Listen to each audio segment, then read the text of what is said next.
Welcome, everyone. Good morning. Welcome to Access Connections Day 2022. We are very excited to have you with us this morning, and we're going to have an amazing day of conversations and dialogue. And so before I get into my welcome and opening remarks, we're going to have a land acknowledgement. And so we wish, as we gather today, to acknowledge the land on which the University of Toronto operates. Sorry, the slide went ahead, I'm sorry. The land on which the University of Toronto operates for thousands of years has been the traditional land of the Huron-Wendat, the Seneca and the Mississaugas of the Credit. Today, this meeting place is still the home of many Indigenous people from across Turtle Island, and we're grateful to have the opportunity to work on this land. As a descendant of the enslaved, I also want to take this opportunity to acknowledge my ancestors, to really acknowledge the work, their pain, that they have also contributed to the development of wealth in the spaces that we occupy. And so I'd like to encourage everyone this morning to take a moment and reflect wherever you are coming from in the space that you're on. So thank you all for coming. As I've said, we're going to have a great day of conversations and dialogue. We're going to be wrestling with, we're going to be engaging with the challenges and the tensions. We're going to be looking at accountability and access and impact. We're going to be having conversations around how we can shift systems and structures as it relates to access and accountability, not only across the University of Toronto, but in community and many spaces as well. And the ways in which through access, we continue to impact students and what they're aiming to do and aiming to achieve, and all the students we're aiming to serve. We're also not just going to be dialoguing, we're going to be having conversations about doing the work, the actions. What does it take to get us to where we want to be? We're going to be talking about and thinking through operations and logistics. Maybe folks are trying to start an access program of their own. What can they do? What are the considerations for staff and faculty, the research and the evaluation? What must change? What must change institutionally as we focus on access across the continuum? That is a process, and that it involves students on a range of spaces and spaces of learning. And what does that look like? And how do we not lose our focus as we talk about access? We do not want access to become another performative DEI project, but really how do we change institutions and change systems, and how do we reframe? How do we reframe as we look at the possibilities and the potentials and so on? So that's what we're going to be doing today. We are going to be in conversation, in dialogue with community, with faculty, with staff, with students, and all those who've joined us. And thank you and welcome to our attendees who have joined us today for this third Access Connections Day. We just want everyone to relax, really participate, feel it, be in space at this important table as we have that dialogue and conversations. Of course, I know we have time at the end of the day to thank everyone who's made this possible, but I think at the very start, it's so important for me to say thank you to the team that met over time and really organized this day and put this wonderful, wonderful event together. And we'll have more thank you as the end, but it's so very important for us to do that.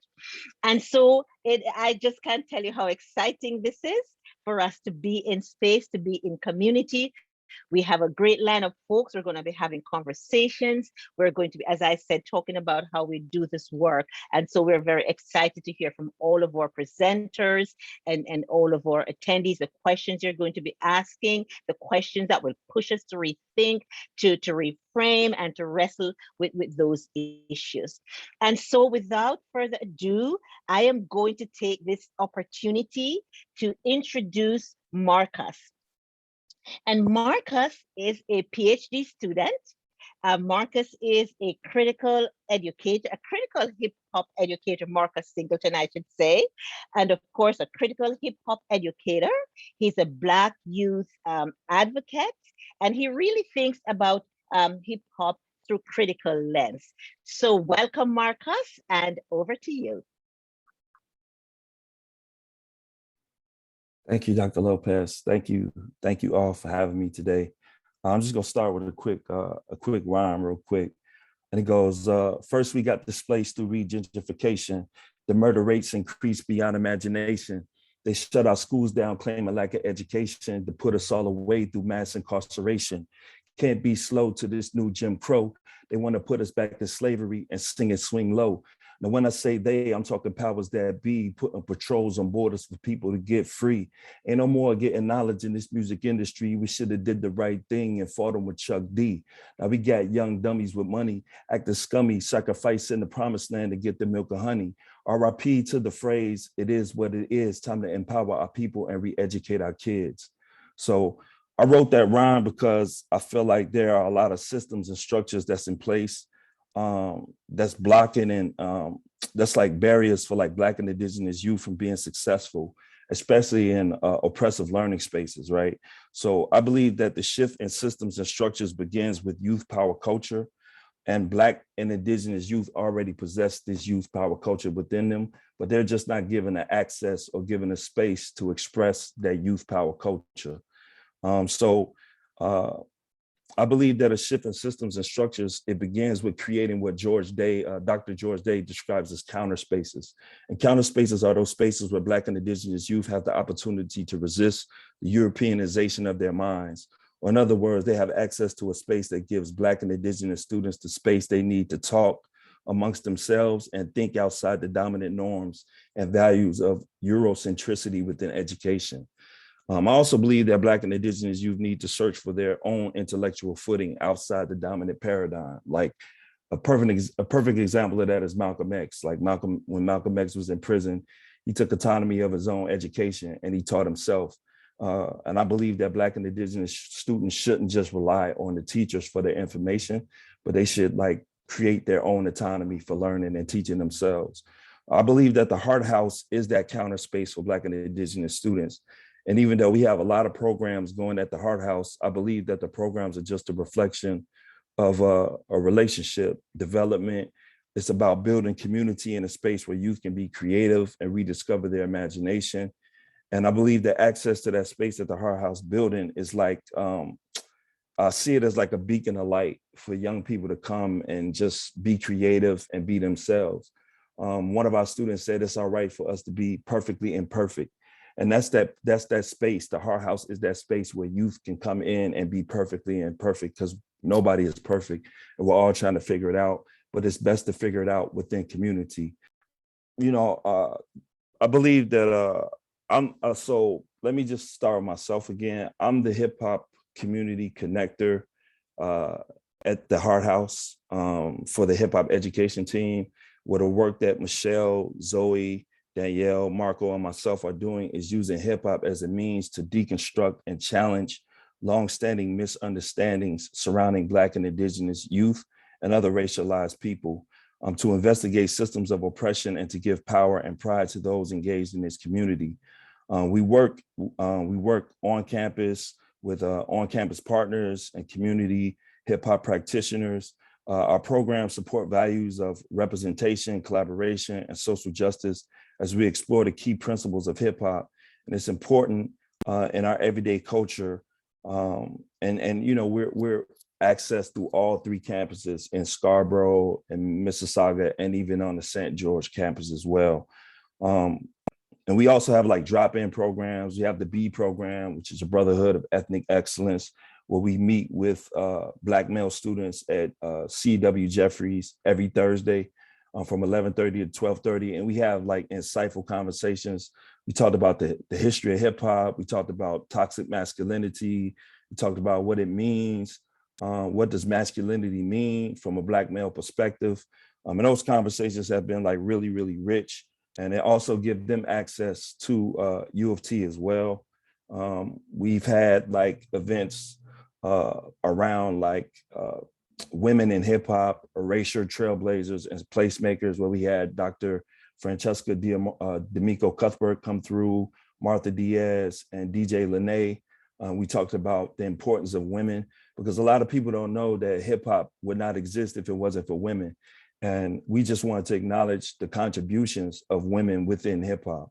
And then we have a drop-in space every Thursday from 2 to 4, where Marco and myself, we just have these, just conversations about hip hop. We talk about art, we talk about creativity, we talk about what does it mean to be hip hop. We talk about the definition of hip hop, which a lot of people don't know, that hip hop, the definition of hip hop is hip means to know and become aware, and hop means to move and to move into action, to spring up and to move into action. So the more we become conscious and aware, the more we want to move into action. So we're looking at hip hop as not as like a performative thing, where it's not just about dancing and it's about rapping, but it's also just embracing the fifth element of hip hop, which is a knowledge of self and gaining knowledge. So that's what we believe is needed to shift structures and systems that's in place that's creating barriers for Black youth and Indigenous youth and students.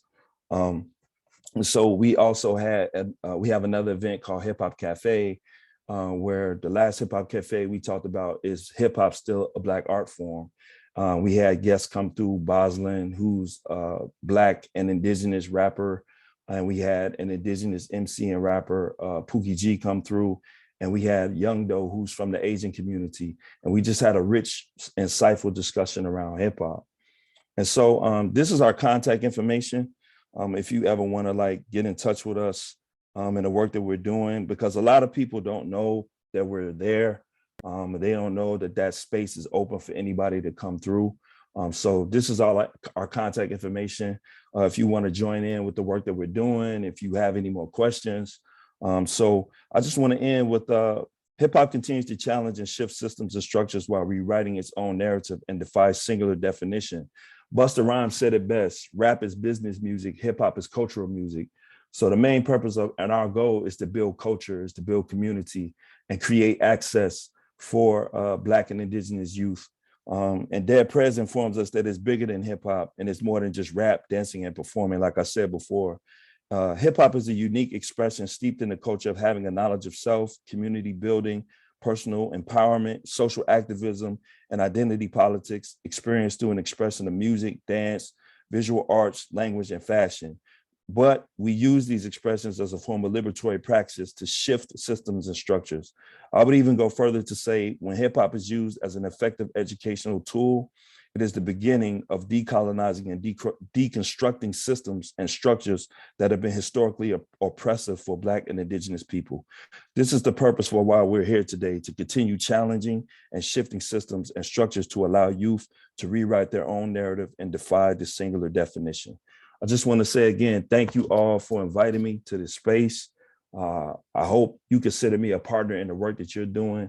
And I just want to thank you again for listening, and just want to say peace and solidarity from the Hart House Hip Hop Educational Team. Thanks again. Peace, y'all.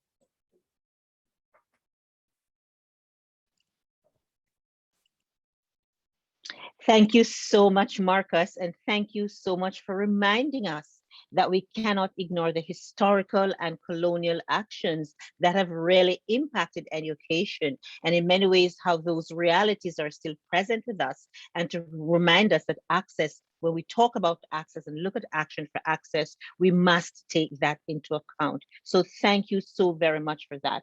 We're now going to hear from the Provost, Professor Cheryl Regehr. Will have a few words of welcome.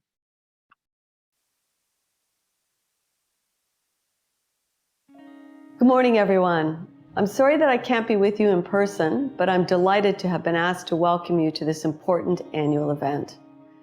Today marks our third Access Connections Day, and I'm both proud and awed by how far we've come in the past 3 years. As you know, ensuring that the University of Toronto embraces, supports, and fosters diversity within our community is a top priority for me, the President, and other leaders across the community. And access programs are a central part of that commitment.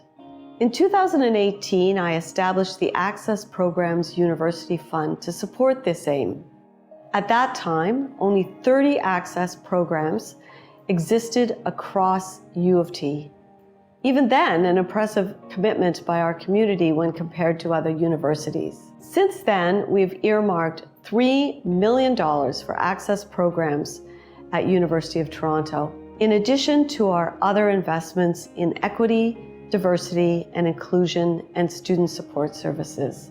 This fund specifically targets the development and expansion of initiatives that help students from underrepresented communities join and thrive at U of T. It's clear that this investment is driving incredible growth, as the number of documented access and outreach programs at the university is now more than 125. This impressive increase has spurred the creation of a new tri-campus office. The Access Program Support Office will work to assist and enhance access initiatives across the institution. Such progress is evidence of how your committed efforts continue to make education at U of T more accessible and more equitable on all of our campuses.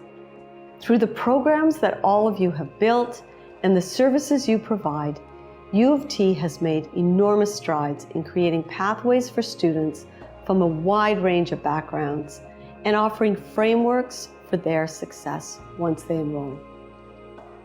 I also want to acknowledge the critical contribution of the advocacy work done by students, staff, faculty, and community members who have pressed the university for change over the years. The calls to action put forth in the steering committee for the U of T response to the Truth and Reconciliation Report and the recommendations of the Anti-Black Racism Task Force report have inspired institution-wide investment. As a result, we're steadily moving the needle on equity, diversity, inclusion, and access at U of T. Let me give you a couple of other examples. 5 years ago, we initiated funding to support the hiring of Black and Indigenous faculty members, which with this year's investment translates to 160 new colleagues. The Provost Postdoctoral Fellows Program moved to permanent funding, specifically targeted at emerging Black and Indigenous scholars. We're also supporting the Black Entrepreneurs Network, the Black Research Network, and the Indigenous Research Network to support scholars at all points in their careers. Though we still have work to do, I'm extremely proud of the university's response so far. I also firmly believe that the steps we're taking are making a real difference in addressing inequity and advancing inclusion across our 3 campuses. When I spoke at the inaugural Access Connections Day 2 years ago, we were just beginning to identify existing programs and formalize a network to sustain and connect our access activities. The theme of this year's event, Shifting Systems and Structures, reflects how much our activities have matured since then. While it remains a core concern, we've moved beyond simply thinking of access in terms of inclusion or support for specific groups of students. Through your hard work, we're considering how access can instantiate systemic and structural change across our university. Our access and outreach programs are helping us to welcome an even greater plurality of perspectives to our community. But as we gain from the strength and creativity that comes with diversity, our systems have to shift as well. By addressing the topics on today's agenda, improving accountability and impact, collaborating with diverse communities, and furthering institutional change, you are supporting the university to grow and evolve to meet the needs of our students and our society. Thank you for all your hard work over these challenging past couple of years. I also want to thank Professor Ann Lopez, Kimberly Tull, Jesse Metcalf, and Nancy Baker for their work in organizing this event. I look forward to hearing about the outcomes of your discussions and, of course, to seeing the fruits of your efforts in the years to come.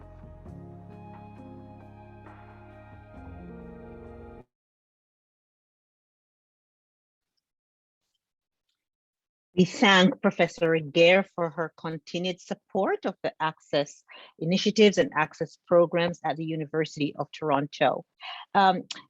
We should ask folks to lots of things in the chat. We just want to say to you that if you have questions and answers, we're going to ask you to use the Q&A.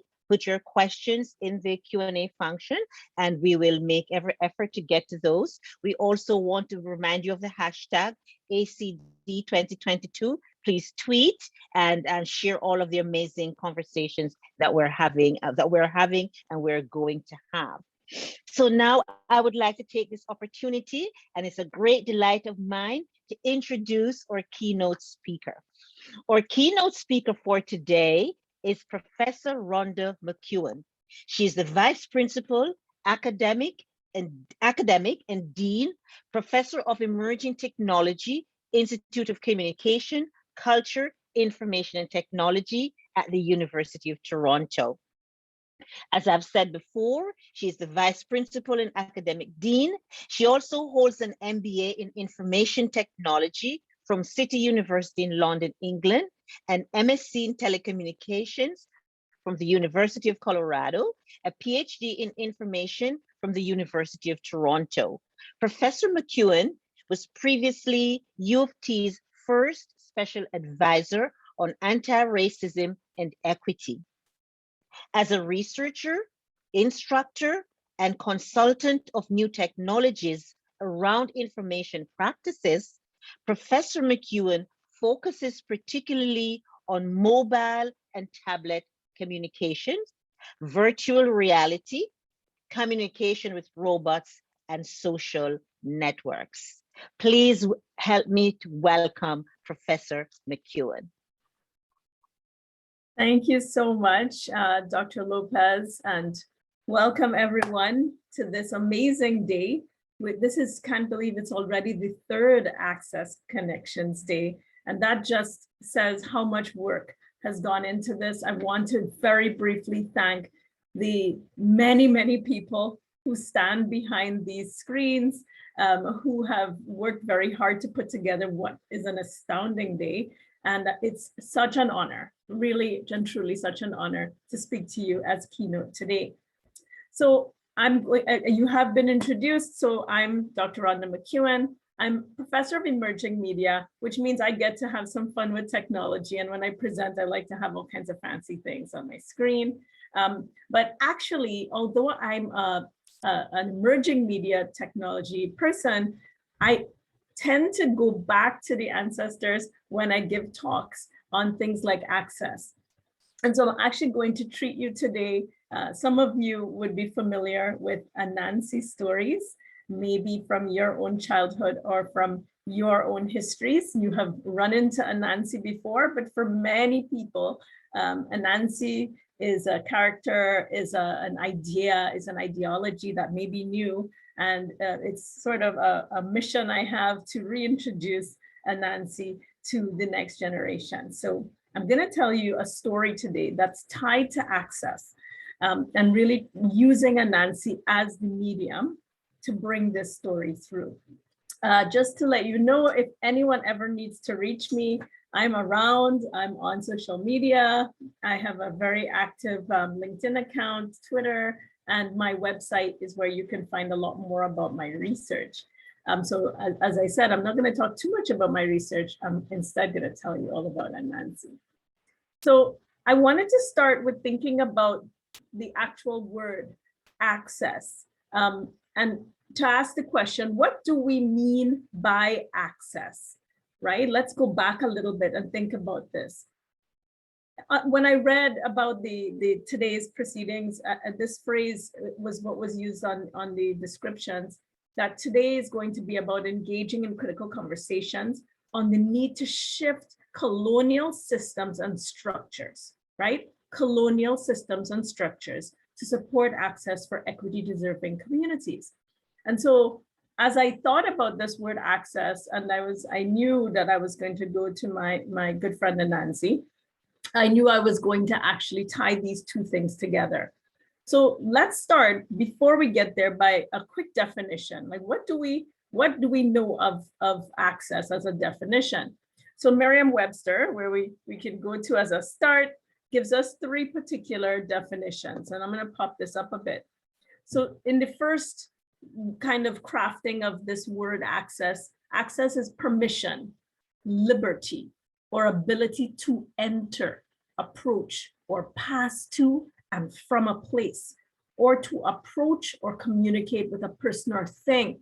Now, if you think about this first definition of access, it is just tied up in so much of the histories of African and indigenous peoples. So this idea of someone who must grant permission, someone who is where liberty is unquestioned, someone who can dictate the ability to enter or approach or to even pass to and from a place.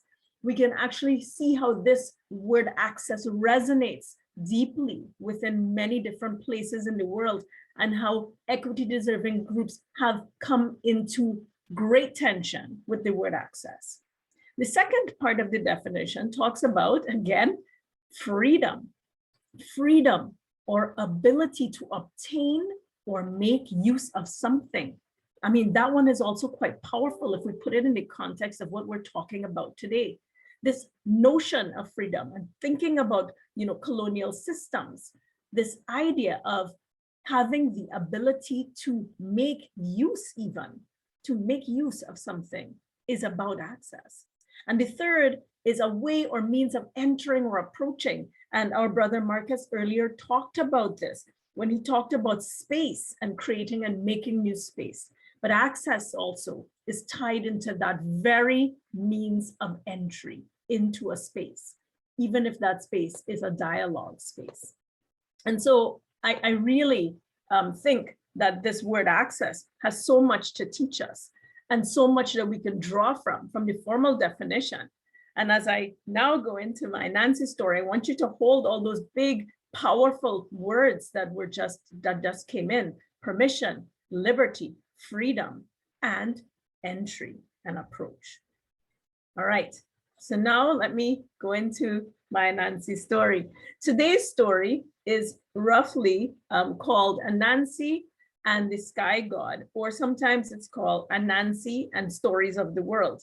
Now, Anansi, let me just, for those that don't know Anansi is in many ways an ideology. Those of you that studied Greek heroes, and imagine in the Caribbean as a young person in literature, I studied the tale of Greek heroes. Later on, I discovered that in my own ancestry, there were some amazing gods whose stories are equally powerful. And so Anansi is one such character. Anansi really, from Ghanaian, and I tip my hat to my friend Wisdom Teti in Scarborough, who always says all the good things from the Caribbean came through Ghana, and we can debate that. There's much that West Africa offered. But in the Ghanaian tradition and the Ashanti people, Anansi was a god who fell from grace because of his tricky nature. And so we get into this idea of Anansi. He's not one of these sort of Robin Hood characters. He's actually quite, in his reflection, quite human. Sometimes he does things for his own benefit. Sometimes he does things for the benefit of others. He's always trying to find a way through, always trying to sneak something in. And in fact, sometimes his community will push back. And so for me, Anansi has so many qualities and so many entry points to tell an amazing story. So I draw upon the words that were told by my ancestors as enslaved people, who were, all they had left were their oral traditions and their stories, who told these stories through the Middle Passage, told these stories in the plantation, and those stories are still here with us today. As a child growing up in the Caribbean, my grandmother would tell Anansi stories, especially when power went out. And she had to draw on something to keep us entertained. But often in Trinidadian culture, and that's where I'm from, when we don't believe something, we will say, oh, that's an Anansi story that you're telling, right? So it's kind of built into our culture now as something that we even refer to.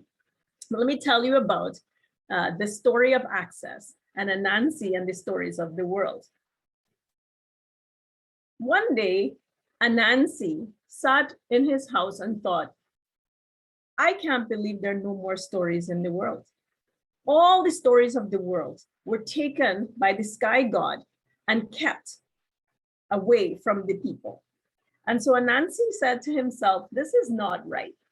We need to have stories in this world. So I'm going to go and speak to the sky god and get the stories back for the people.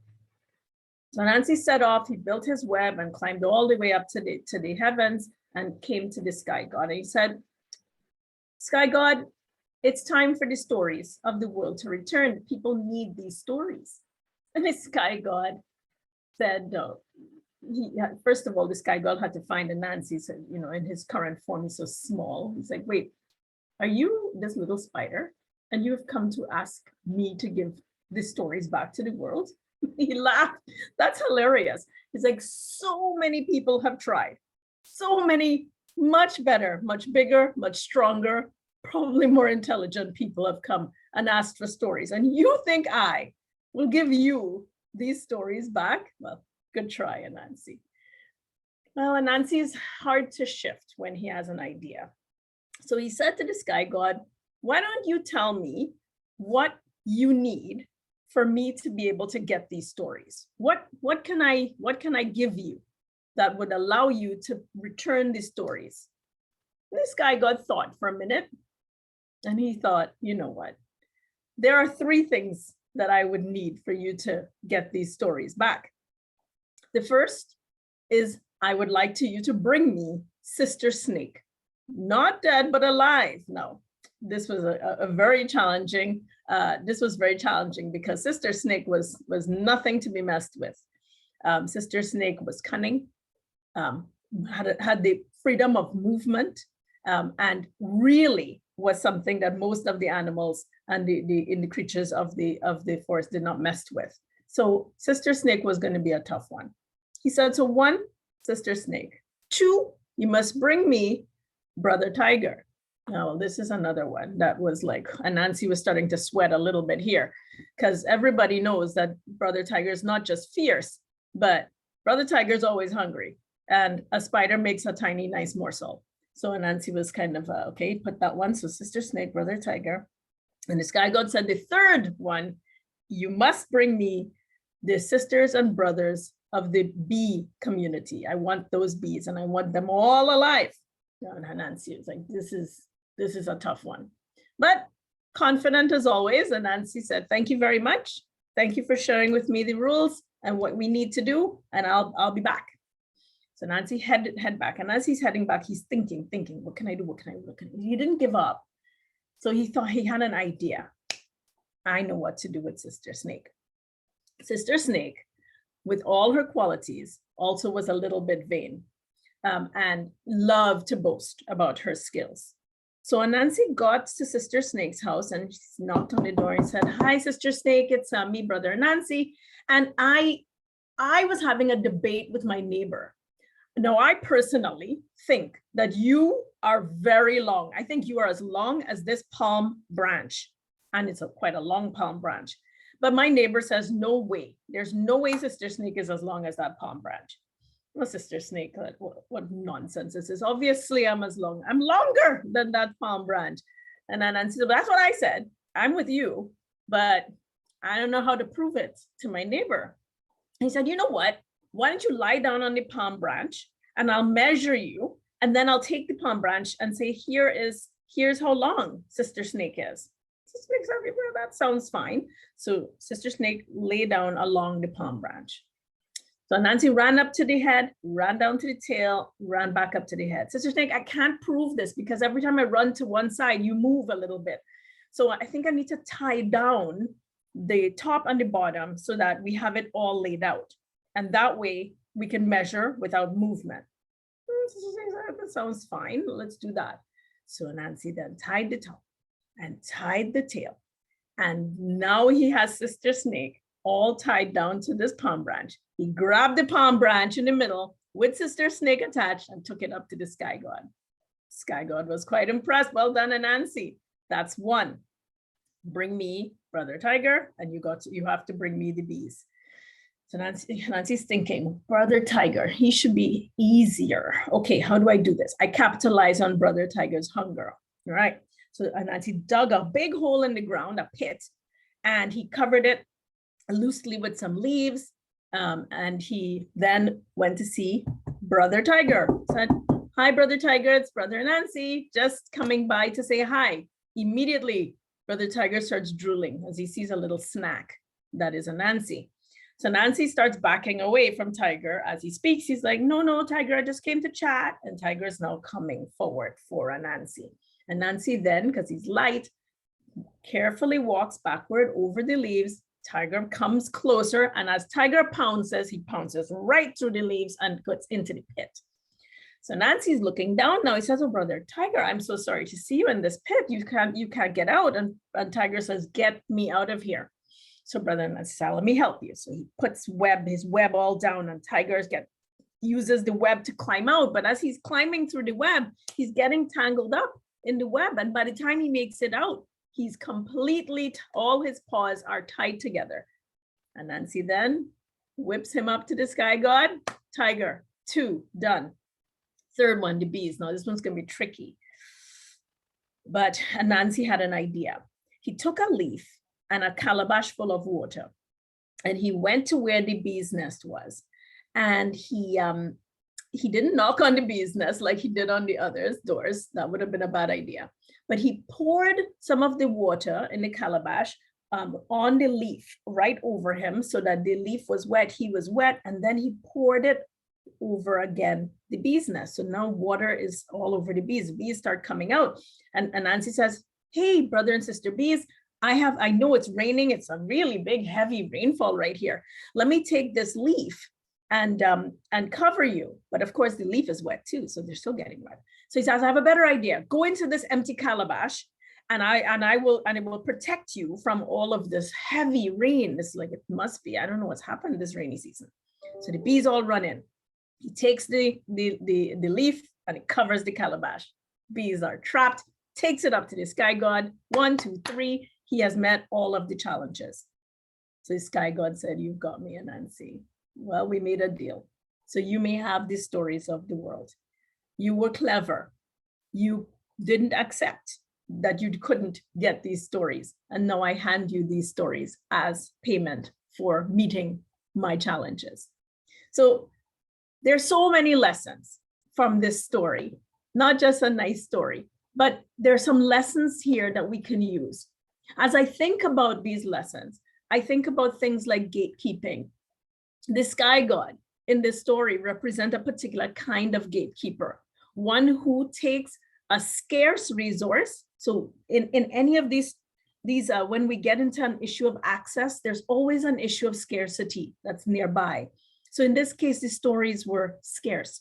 And so the sky god represented a gatekeeper, someone withholding, someone who had access, who had the power and the privilege to hold over others.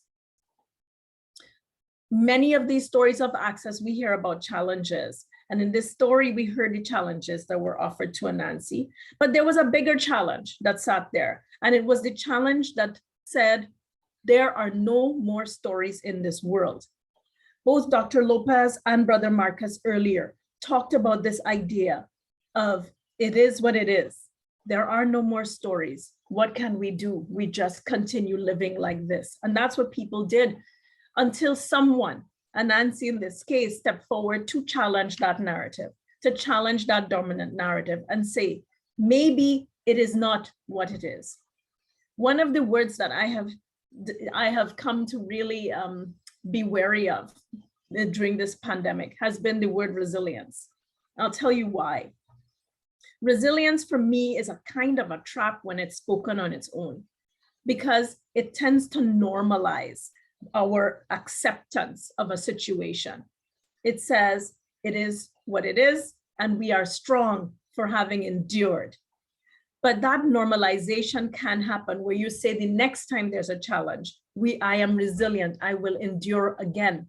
And so we keep enduring. And instead of enduring, we are not challenging, we are not pushing back. We learn to be complacent and we learn to accept.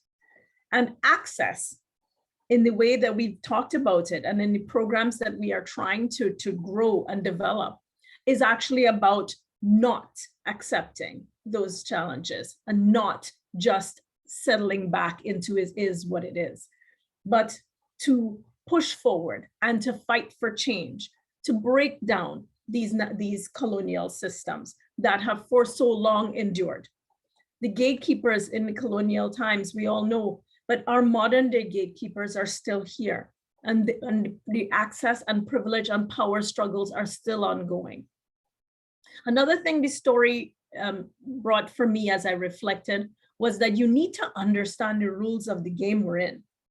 Anansi went to the sky god, not just to ask, and when he was denied, he needed to figure out what are the rules? How do I actually get past these rules? Because by learning the rules, he found a way to win while playing around with those rules. Now, he was clever.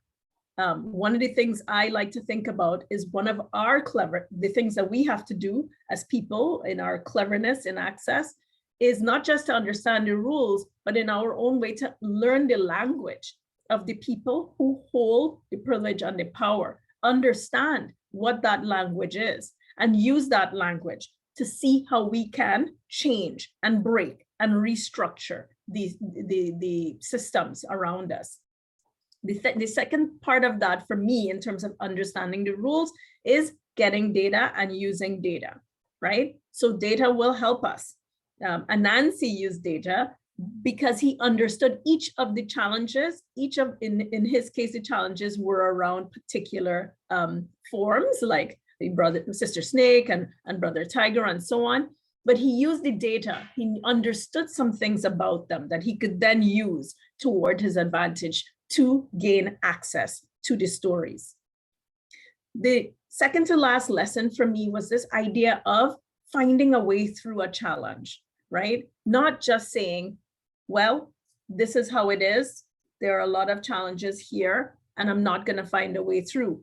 To persist in finding a way through, even when there are some obstacles, even when the other people who you might think are much more powerful, stronger, better than yourselves have tried and failed, there's still a way to find a way through. And I was so impressed by some of the programs that Brother Marcus talked about at Heart House with the use of hip hop as a medium and as a vehicle, finding a way through, using the language of our young people to find a way to access, to gain more access for them and for others. And finally, I want to talk about redesigning structures, right? So when we talk about breaking down a structure, we need to also recreate a structure and redesign the structures so that they benefit more people, especially people who are equity deserving. So one of the things Anansi, I will say, is not known for is in making sure that the stories that he got would be equitably distributed to the people who could not get them in the first place. Very often in our Anansi stories, he looks after himself first. And then it depends on the others how they can now get those stories. So there's no point in taking something, getting access to a scarce resource, getting it to one person, and then that person becoming the new gatekeeper. That way we haven't redesigned the structure at all, but we've actually reenacted the same structures that we're trying to break down.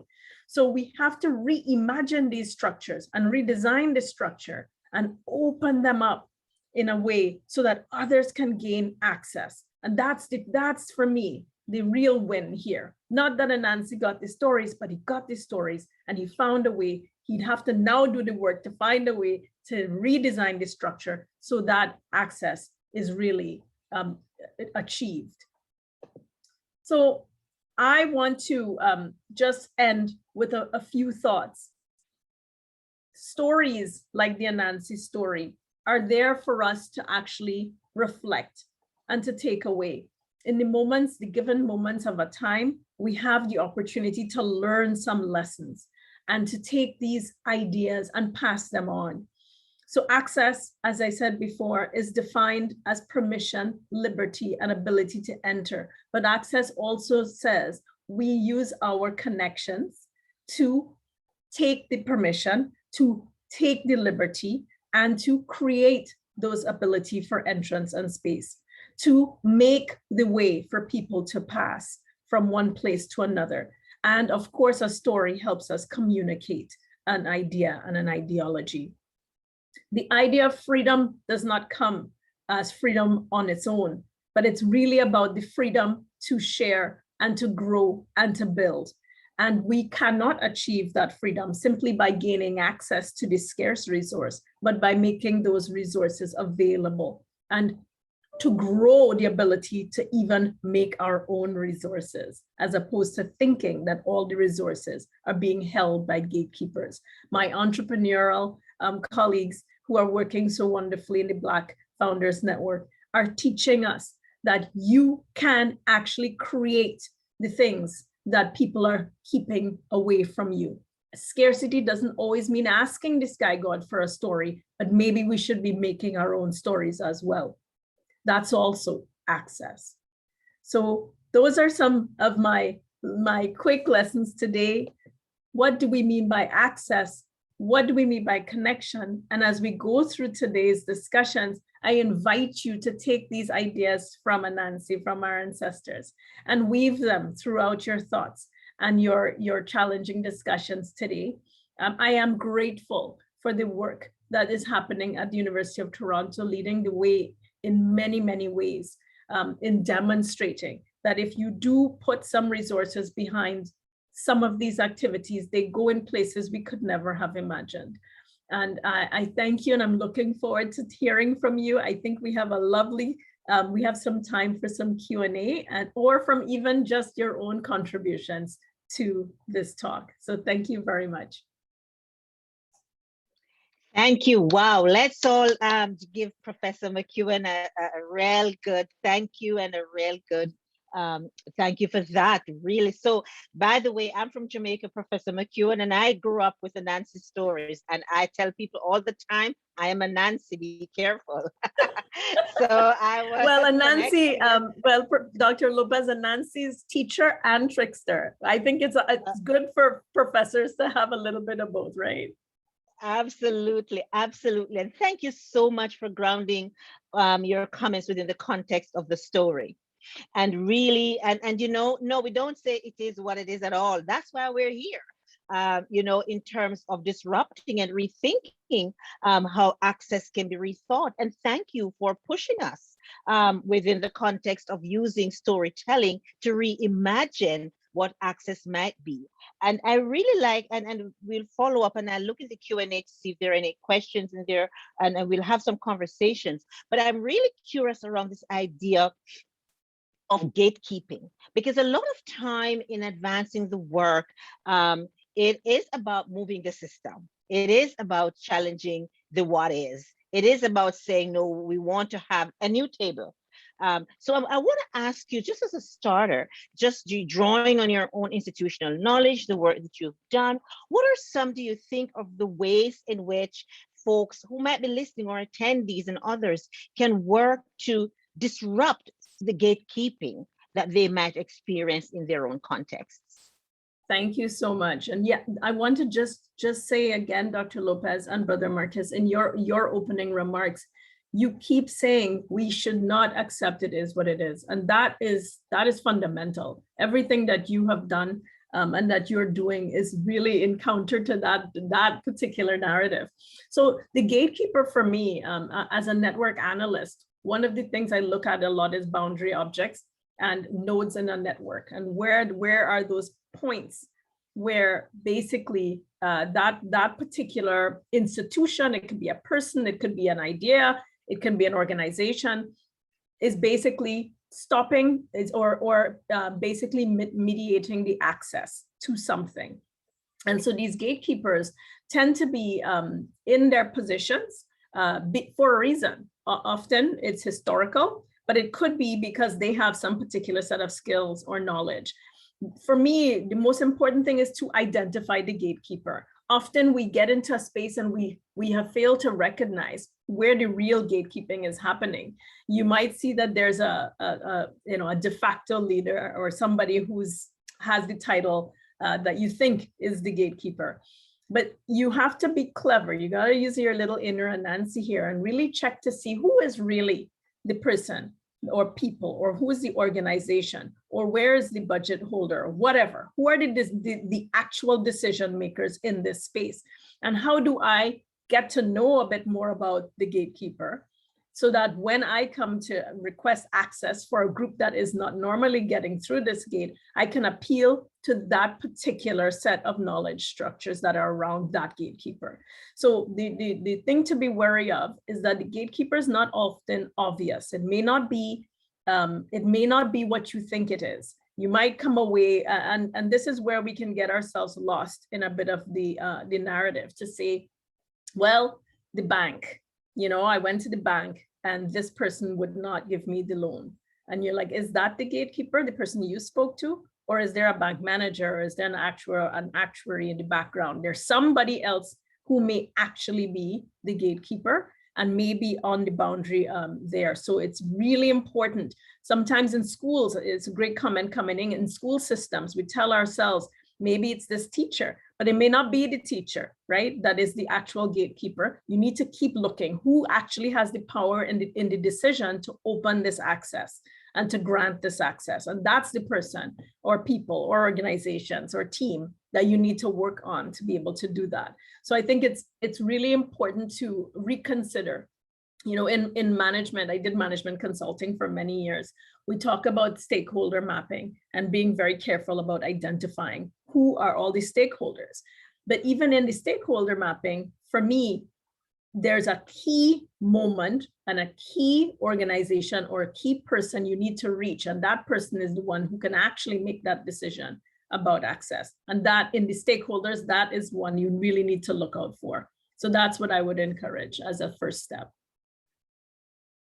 Well, thank you so much for that, because as you know, in this work, oftentimes, as you've indicated, it is about resources. It is about commitment. It is about sort of unsettling what is. It is about tossing out and rebuilding. So really thank you for that, because I think a lot of folks in doing access sometimes worry about sort of just recreating. And you talked about resilience. I want to pick up on that a little bit as well, in terms of, because that's a word too. I say we can't ask students to be resilient when they're experiencing oppression. So we have to be mindful of that. I want to ask you, and before I ask you another question, I just want to encourage our attendees and panelists, put your questions in the Q&A and ideas. It doesn't have to be a question. If you have an idea, we want this to be as free-flowing and as engaging and as dialogic as possible. So go ahead and toss your comments or queries or questions in the Q&A, and we'll have conversations about it. And hopefully you can walk away, because we're also about the action. But Professor McEwen, I want to ask you something, just drawing on your talk around this idea of redesigning and recreating. So I want to ask you how, just drawing on your own experience and sort of your ideas of redesigning and recreating, what ideas would you have? Let us say there is somebody listening, joining us this morning, who wants to rethink their access programs, who might be thinking of starting a new one, maybe at U of T, maybe we have a community member. Oftentimes these things can be performative if we're not careful. What would be some of the ideas that you would say to them? Think about this to ensure that your access program is not performative. It's not just sort of a checkbox DEI project, but really you're redesigning and you're restructuring, grounded in some of those ideas that you are sharing. What suggestions would you have? That's a really great question. I think, and as researchers, we tend to start, and I talked about it, looking at the data, right? What exists already? Very often we don't take the time. We may have a very sort of life-defining or very challenging personal experience, and we go off and we say, okay, let's go fix this. And there might be already some programs in place or seeds of a program in place. So for me, it's always about finding out what already exists. There's some incredible people at the University of Toronto right now who have a lot of experience with access. I see Lance McCready, I see Kimberly Tull, I see so many people, and my screen's not big enough. I know all of you are here, but these are people who have been working at access for a long time and have a lot of experience. So for me, get that data, find out where are the people who have some knowledge that I could tap into. Is this new, or what about this is new? And I think that's an important question to ask. So, and seek out that expertise. So we can seek it out in our local U of T community, but our community is much bigger than U of T. We have expertise in our school systems with some actually phenomenal educators, parents, community advocates, people who have been in the heavily in the lobby for all kinds of things, who have experience. And we use our network. Use that network, starting close to who you know in your personal network, and roll out to find out, getting access, right, to those connections, and use your connections to build up the expertise that you might need. So, one of the things that Nancy's not known for is consulting with his neighbors and sharing. And so sometimes I tell an Anansi story in the flip to say, what if Anansi had even tried to connect and try to be more community minded and spirited? Where could this have gone? What are the lessons here about not engaging our community appropriately? So I think that is for me, critical. What do we have right now?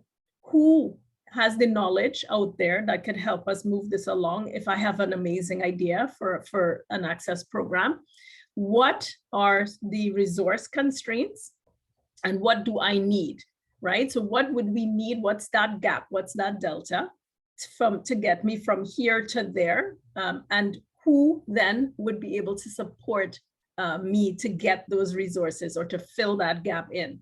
And I'm seeing some great comments here. Looking at the VP students, there's the access support program support office, which incredibly that's their job. That's what they're there for. They're waiting to hear from you and your ideas. They're waiting to help bridge and connect you to some of these other initiatives that are already ongoing. And so never think that you are starting alone and that you're the only one experiencing this. Seek out that advice and that expertise, and then get really creative is the last thing I'll say, right? When you find that delta, what I need versus what I have to be able to launch a program, and there is always a gap there, try and figure out a way through that may be untraditional. Maybe it's not the way everyone's done it, but there might be a new idea that you could come up with and go with your instinct on that. Thank you so much for that. Really, I'm sure everybody's taking down a lot of notes in terms of thinking about the work, because part of our theme today is doing the work, which is so very critical. There's a question in the chat for you, Professor McEwen, and it says, working with emerging media, thoughts, or do you have any thoughts on how remote learning has changed and impacted access? So that's the first piece. And if you might have any thoughts on how we should keep doing as we return to campus. So maybe the first. Yes, I have some thoughts, obviously. Emerging media, like the thing about emerging media is that it keeps emerging. And the thing that's pretty interesting is that these collaborative platforms like the one we're using today, but there are many, many others, had been in existence for a while. Like, I had worked on computer supported collaborative work, which is CSCW, which is ancient. I want to say it's probably 30 years or 40 years running as an academic community. And we always knew that these technologies were there, but the moment had not arrived for us to capitalize and to use these technologies in ways to solve different kinds of problems. So the issue here to think about is that remote learning did create access for some who had no access. So for example, there were people who during this pandemic were physically unable, or unable could have been for health reasons or for actual commuting, traveling reasons as well, unable to access their coursework. This opened up a way for us to do it.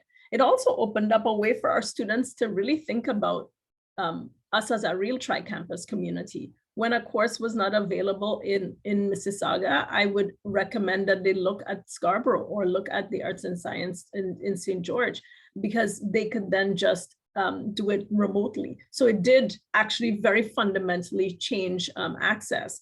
But I will say this, having talked to students, it also hampered some students. So it's not all a good news story. For some students, remote access highlighted their inability to have the tools needed to succeed during a very difficult time. There were many who did not have the Wi-Fi, the good enough Wi-Fi signal, didn't have a good enough data plan, didn't have cameras, didn't have strong enough computing power to be able to really succeed where others did. It also highlighted that for some people who are social, who need the social environment to learn, that isolation became quite detrimental to their own mental health. So there were gains, and media certainly supported those gains, but where we see that there's also some troubling result to this, where many, including kids and others, kept saying to us, the younger people need to get back out, because learning is not just about content, but it's about being with others. So going forward, and what are the things we keep? Like in every story here, this is a particular kind of brutal story actually. There are lessons, and one of the lessons we have here is that it's not a yes or a no. It's a what are the conditions, and under which circumstances did emerging technology really support, and where did it highlight some real risk and problem, and where who are the people that have benefited and who have not, and for us to really reflect deeply on that. An event like today, certainly we could have 200 people attend something and then watch it asynchronously, right? Those who couldn't make the time today. So we will provide access through our ability to record and to store in a digital format that we had not used before. But as we go forward and we start moving into in-person environments, let's remember that. So we record our synchronous in-person events. We make them available like we have learned to do now. So there are things that we need to keep doing as we return to our classrooms and our campuses and our research labs. But we need to really be careful for the things that we've learned that does not work as well, that emerging technology really either exacerbated or highlighted. Thank you so much, Professor McEwen. There is a second part to that question, and it is things that we should keep doing as we return to campus. I guess it's in terms of remote learning. Any ideas on what we should keep up? We should keep doing? I have seen, I have really seen things like one-on-one meetings with our students, offering office hours and interconnection points that offer that flexibility in time, that we can do some in person and some online. I have seen student communities really thrive with some of this. So I think community, as we think about community events and community networking, mentor, peer mentorship, these are sort of incredible. We've always known that they were incredible, but we've seen the way that people have been able to capitalize on this moment and to stay with each other during that time. And I think those are things we should keep doing.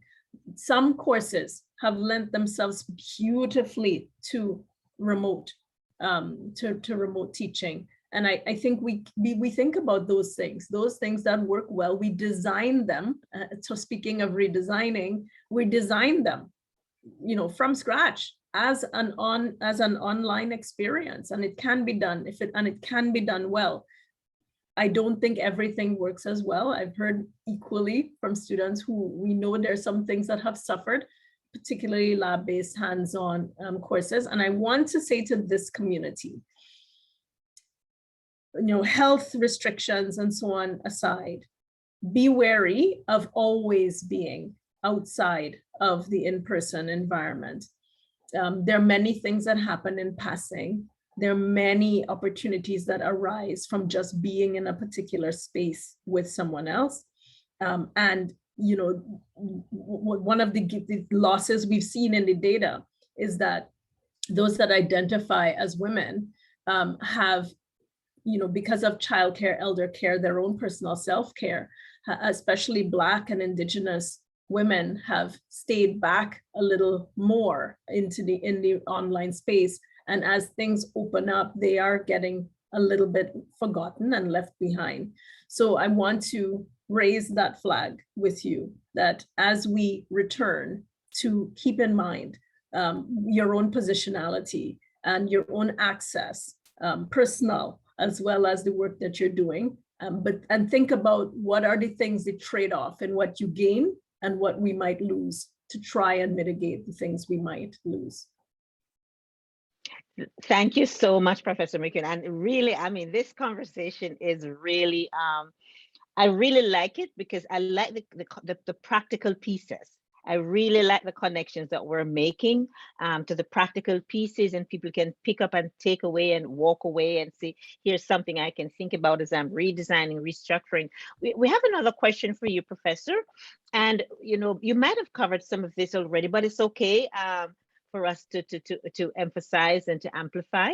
What are some of the best practices for engaging with demographic data that you've come across?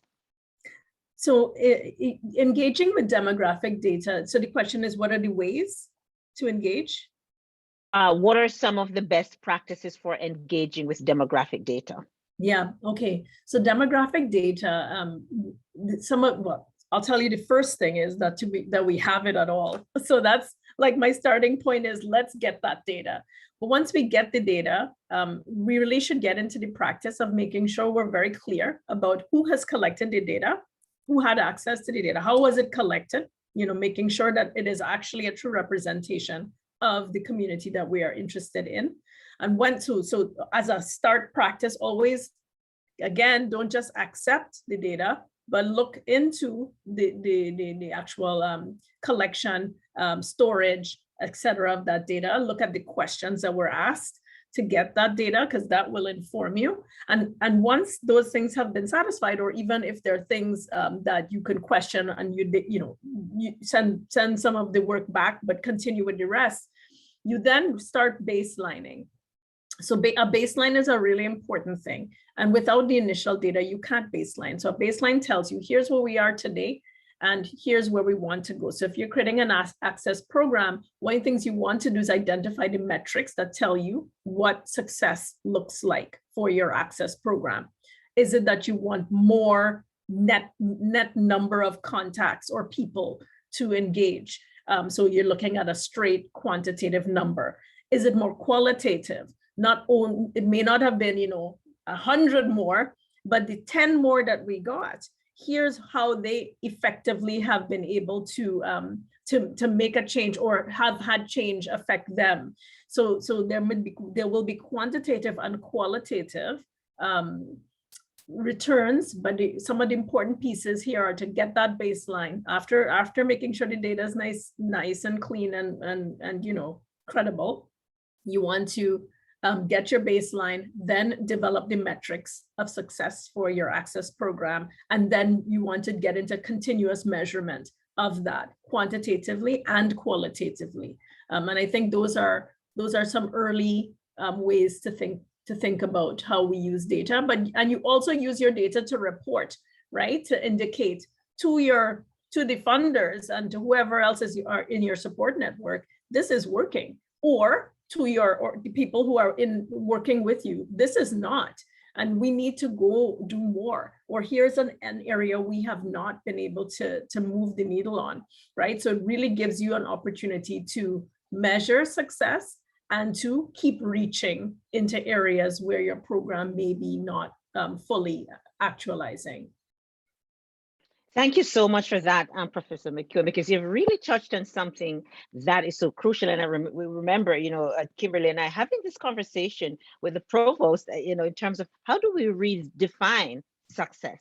What it is that we're looking for? And I'm so glad you've raised it in terms of how we think about success, and in terms of what are the criteria, and how do we look at success in terms of communities that have been underrepresented.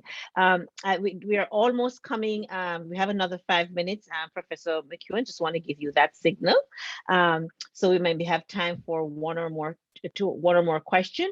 So I just want to ask you, and Professor McCready put this in the chat for us, where do we want to go in terms of demographic representation, kind of building on what you were just saying around how we use the data. So where do we want to go in terms of demographic representation at the University of Toronto, and how do we describe it, and all of that? So maybe drawing on your research and experience, you might have some ideas for that around that as well, because that is so very important in access work.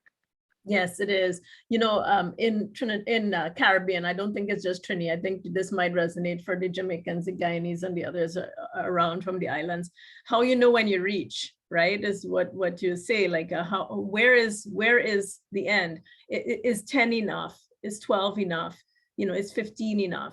There was a sort of a troubling practice, that we engage in, which says, we are 8%, 10%, 13%, identifying as Black in Ontario or whatever. And therefore, we want the university to reflect that, right? And it was like, okay, so if we could get 10%, 8%, whatever is that percent, we're done, we reach. That's where we have arrived.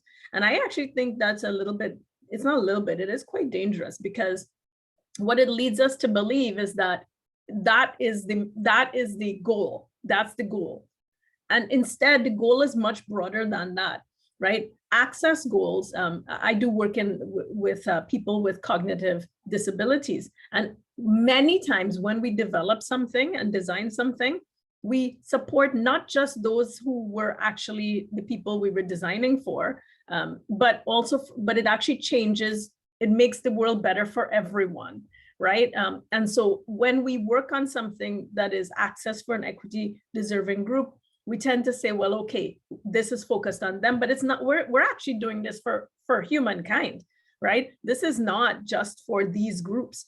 So every time we redesign access and we find new pathways through, the demographics will help us to an extent. But the bigger goal here is that we are trying to elevate particular concepts, ideologies, ways of living and loving each other that will go beyond the communities that we are thinking about specifically.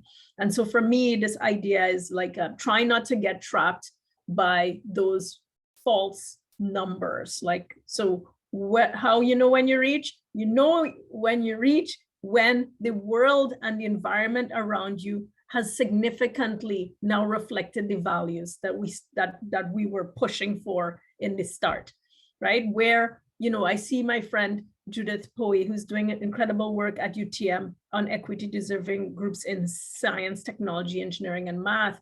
How do we know? We know we've reached when the gatekeepers know that they were gatekeepers and they know that they were restricting access, right?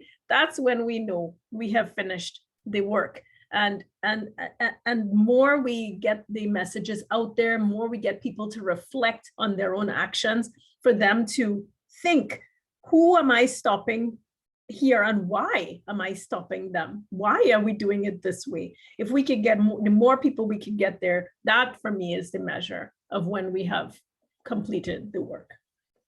Wow, wow, wow, wow. We could be here all day, Professor McEwen, just having this conversation. And as I said, within the context of a Nancy story. So we just want to thank you so much.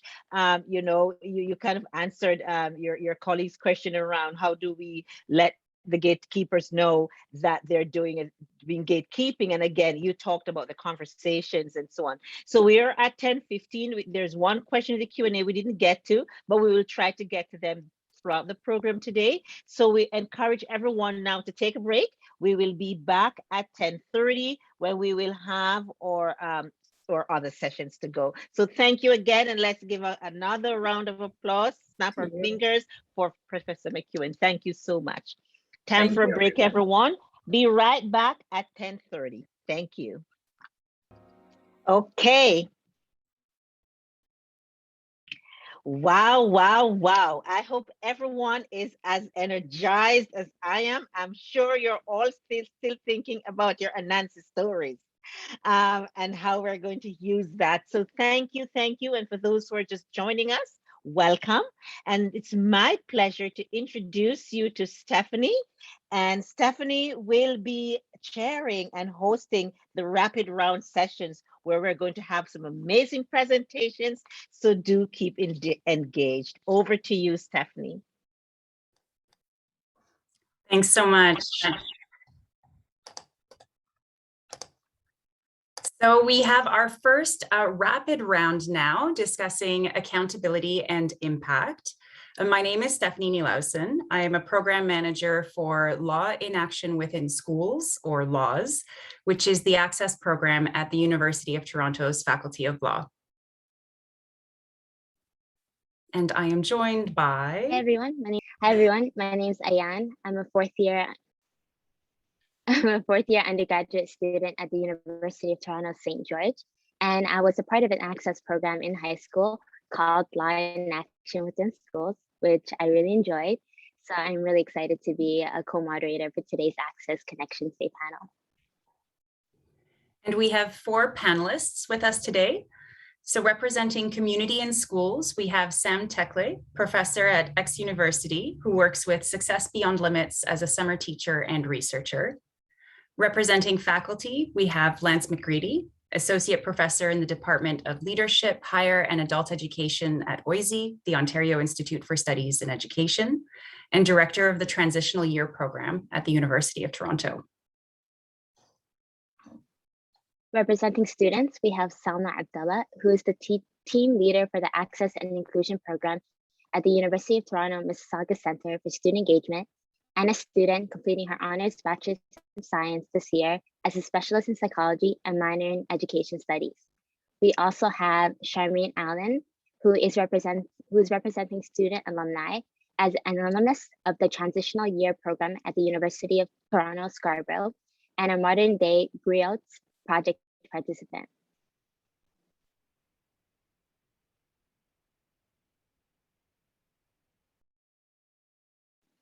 I will now pass it over to our first speaker of this hour, Sam, to start us off, and we'll continue in that order. Okay, good morning, everyone. I am, as Professor Lopez said, quite energized and grateful to be here to represent Success Beyond Limits. We have just a short time, so I'll just provide a short introduction to the kinds of access work that we do at SBL, provide a little bit of an introduction, and then some examples of how we've had to shift our work during COVID to even really focus substantially on what access is.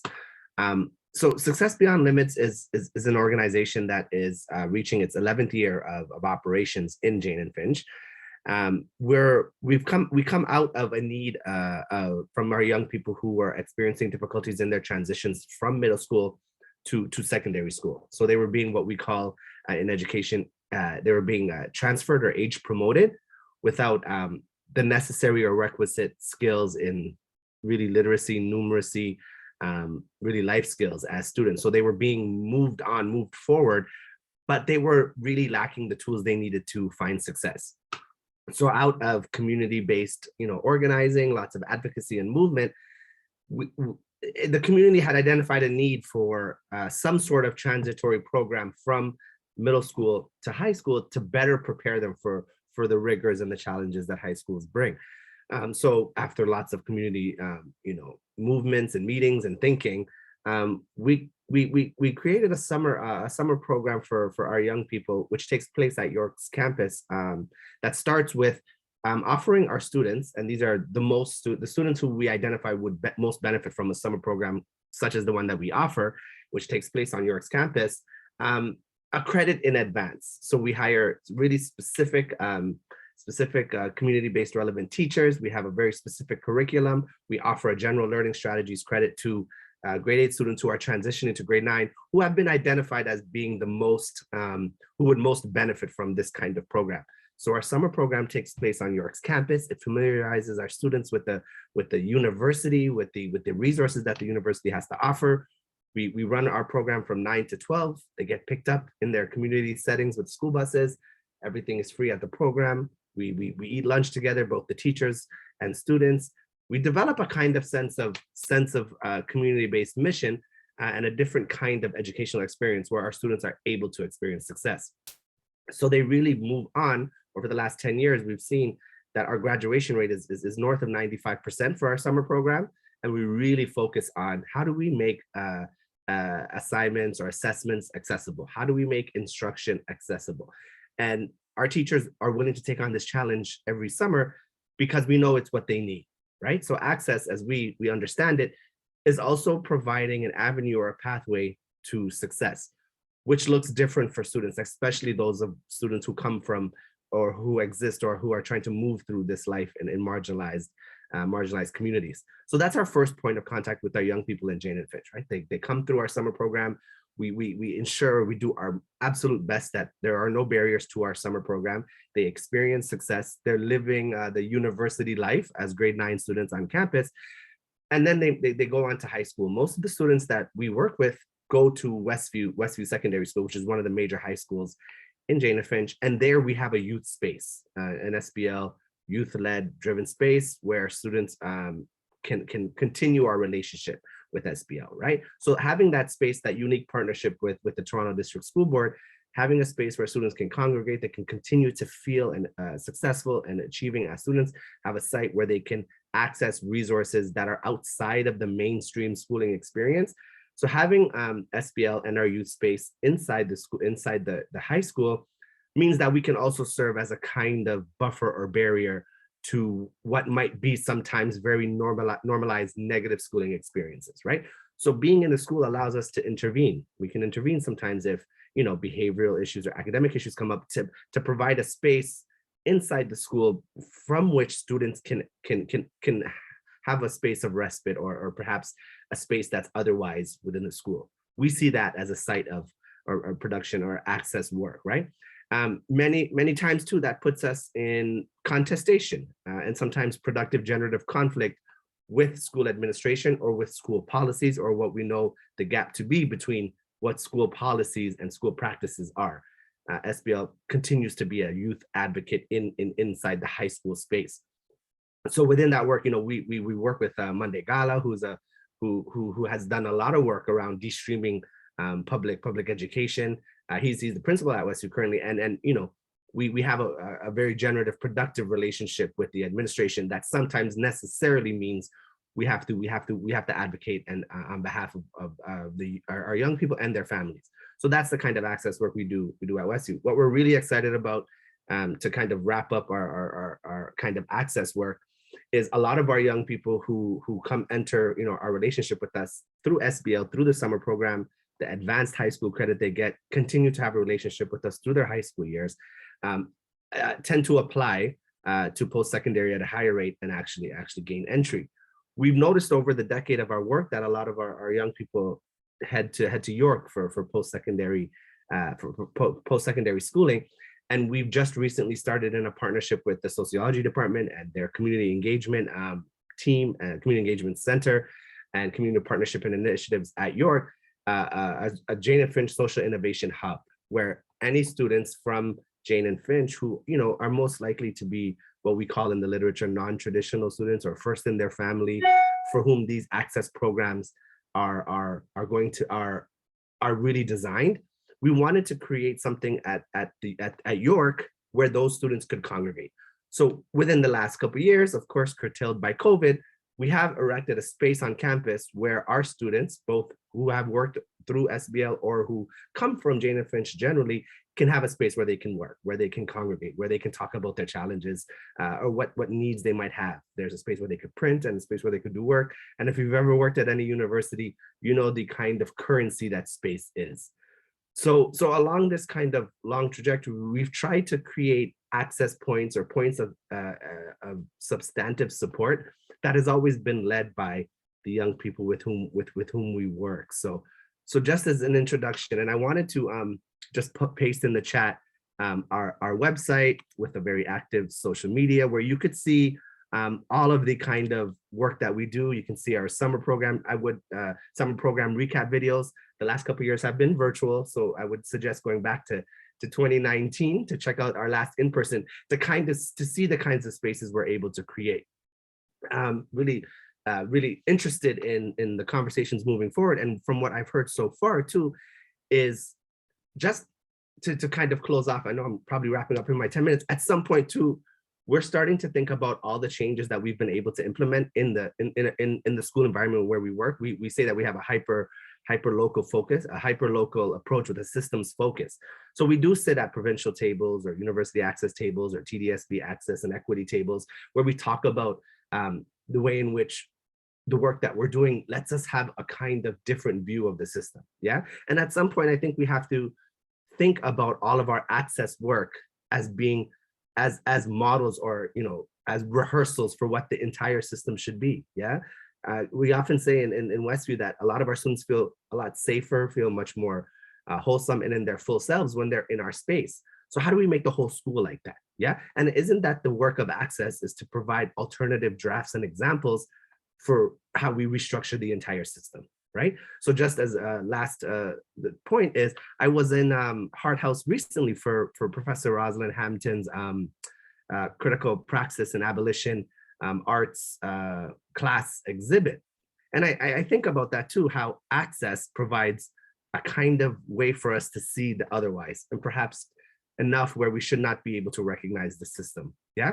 And I think that's what I'm thinking about, and what sparked for me in these conversations, and from the Nancy stories to the kinds of spaces we're trying to create for students who are not always central in the institution's focus. So thank you so much for inviting SBL. Look forward to any questions, and please do check out our videos. Give us a follow on social media. We're quite active, and if you'd like to connect, definitely don't hesitate to reach out. But I think that's my time. Thank you so much for having us and welcoming us, Art House and Access Connection. Good afternoon.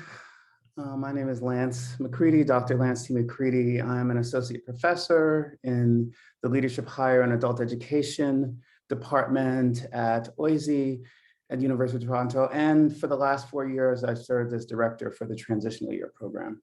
And I'm really appreciate being invited to speak on this panel and to speak as a faculty member and also as an African-American, Black gay man who has benefited and sort of experienced access programs firsthand, and now has the privilege to serve as an administrator for an access program. And that's caused a lot of reflection on my end about sort of access in general. And I wanna, I guess, begin my remarks just with two questions, and they come a bit out of my background and sort of academic training as a sociologist and anthropologist. The first is a riff on the title of a book by James Baldwin, The Price of the Ticket, but I want us to think about whether or not there is a price to pay for our ticket to access elite educational institutions that our parents and many of our community members will hope will lead to social mobility.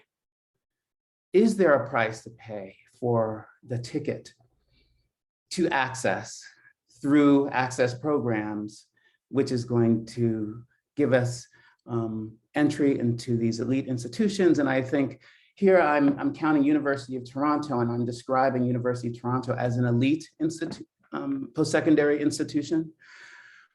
In the elite in the sense of the amount of money and capital that resides with this institution, elite in the sense of its influence, elite in the sense of its history of colonialism,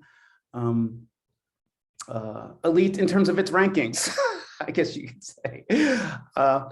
What is the price of the ticket? And then I guess a related question, and I'll try to tie this together with my remarks, which is, how are programs accountable to students, and how are students accountable to programs? Or maybe the vice versa. How are students accountable to programs, access programs, and how are the programs actually accountable to students? And I have to confess and date myself a little bit in my remarks. I'm 54 years old. I was born in 1968 in New York City. Both my parents were born in the United States. We're what you would call multi-generational African-American families. My father from the Eastern Shore of Maryland, my mother, her family from Alabama and Oklahoma. But my mother actually grew up in New York City. So we're definitely sort of a combination of the more rural and the sort of the urban way of, I guess, experiencing the world.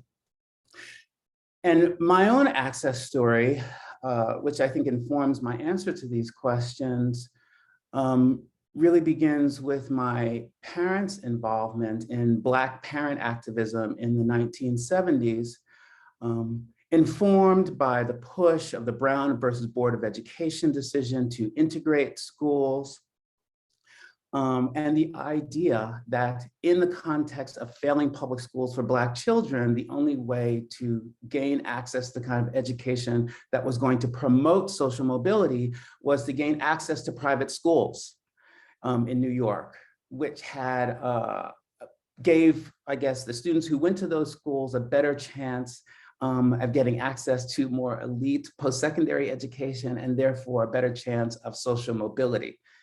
This is all sort of making sense. So my parents fell in with another group of Black parents, interestingly diasporic, in the sense that one of those parents was the parents of the well-known artist Jean-Michel Basquiat, who was of Haitian background. Another parent was the parents of Spike Lee and all the Lee family. And there was another parent, Ghanaian parent, Kakuna and Mandume Karina. And they sort of met and basically really set about to have their children gain access to the school, St. Anne's School in Brooklyn Heights in New York, which was this elite sort of private school, yet sort of more experimental private school that was very arts-based. I ended up going to St. Anne's for 12 years. I'm what you call, I was a scholarship kid. I was on scholarship the entire time. My father was a public school teacher, and my mother was a cook in restaurants and later became a culinary arts instructor for a job training program. But we were not we were really, I guess you could say, sort of lower middle class Black family. With a really striving ideology that they wanted their kids to attain a certain sort of social mobility.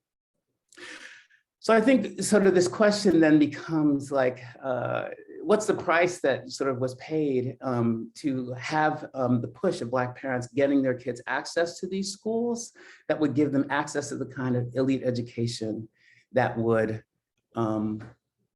promote social mobility. And I think one of the sort of things that many of us from that generation struggle with is that we were taught to sort of really make a separation between our own personal development and the education that we were getting that was going to take us places. We we learned in some ways to put some of our own sort of personal well-being aside and to really strive to sort of make it and be successful in these institutions. And in that sense, we really focused on the students, me, being accountable to these elite educational institutions. But there was no sort of accountability between the institution and sort of myself. So at that time, there weren't a lot of studies, Black studies classes in the K-12 private school that I went to. And there wasn't a talk about that being important. There wasn't a lot of sort of curriculum that really had us talk about our identities and sort of think about our history and identities of African Americans. And so I think that was one of the prices that we paid. But I want to fast forward now to serving as the director of the transitional year program. And one of the things that I've really wanted to shift is the way that sort of institutions or these access programs are accountable to students. And I really appreciate Sam Tekel's comments about the Success Beyond Limits, because I kind of feel like that's sort of the story that he's telling about even the evolution of that program. And I think the transitional year program, which has been in existence since the 1970s, it's an 8-month program that students can get an accommodation to do in 2 years. We have sort of a typical sort of writing and quantitative reasoning, sort of skill building classes to prepare students for the writing demands of the university and the sort of critical thinking of the university. But I think one of the things that since I've been director is I've really wanted to not make our program and the experience of education a subtractive experience. We have some wonderful professors, Jill Carter and Chevy King, who have now created programs on Indigenous studies for our students, Black studies for our students, that really get them to sort of think through the history of colonialism in Canada and specifically in the context of University of Toronto. Encourage them to bring, in my university studies class, their own community cultural wealth to their experience of education so that it's not subtractive and so that we, as the institution, are more accountable to the identities, the culture, and the communities of the students that we want to be here. So I think, and I might say that we have also a wonderful staff of the transitional program. You know, many of whom are attending this this call: Layla Warsami, Lisa Smart, Shane Wallace. We have a new assistant director, Helen Berhane, Stanley Mbiru, and it's wonderful to really have a amazing sort of African diasporic and indigenous sort of staff that are working with our students.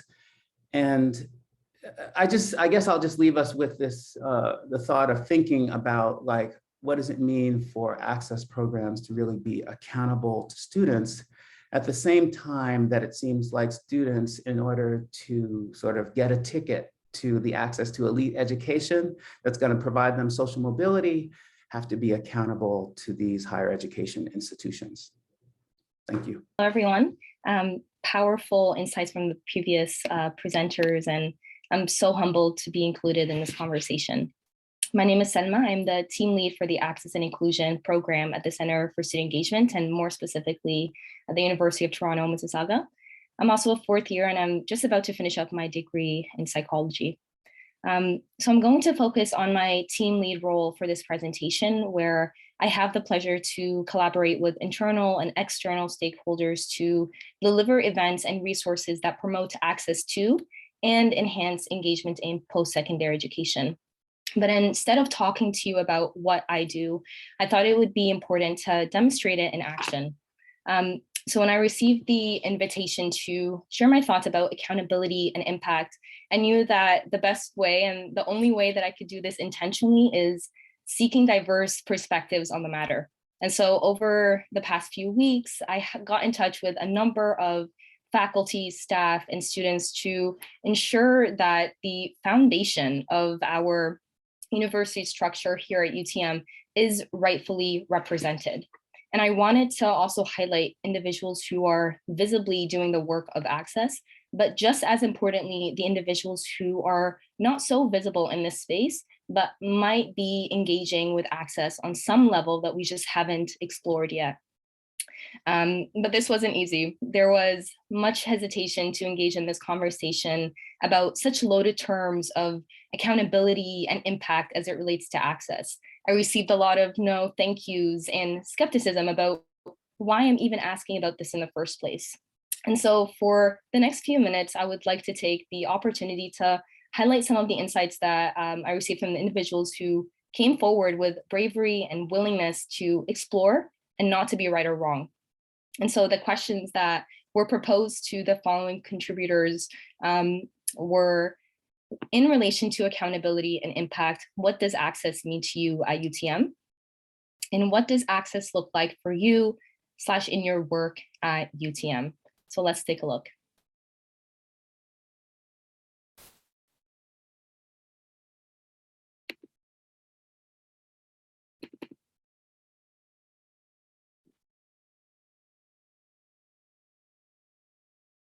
If we look at programs in the, say, city of Toronto, okay, well, we have Jane and Finch on one hand, and we have the Bridle Path on the other hand. Okay, if it was done just based upon IQ scores, very few, if any, would come from Jane and Finch, and most of them would come from the Bridle Path and Rosedale and other very, very rich neighborhoods. Okay, is that fair? Is that right? Probably not. Okay, because the reason why the Jane and Finch kids are not qualifying may have a lot to do with nurture, better schools, more opportunities, more computers, parents that have the time to work with you, and so on. Okay, we could even not talk about nature, but the fact that it has a lot to do with nurture already produces inequities in terms of access to these types of prestigious programs. At the same time, well, what do we do instead? So do we take sort of proportional representations based upon neighborhood? Okay, so that some kids that are less qualified will get in compared to other kids that are more qualified. And what do we call that? Affirmative action. And in society today, we're moving more and more towards affirmative action based upon race. Okay, but some people actually that come from racial minority groups say, you know what, that's not fair. Because if I get hired for a job, I want to know that it's because of merit and not because of the color of my skin. I don't want that type of preferential treatment. We'll never ever know what the reason why I was able to get ahead was simply because of the color of my lack of privilege or because of merit. Places that have been very successful, like the University of Toronto, have been very successful because merit was always the key determinant in terms of moving forward. And the focus, had to be on let's support those individuals that are less, that are not advantaged, so that they will be able to achieve merit on their own and be able to compete. Because how will we know whether or not little child X from, say, Jane and Finch or from Parkdale is going to be gifted in music if they're never exposed to music? We have to bring it to them. Okay, some of these services have to come directly to disadvantaged communities.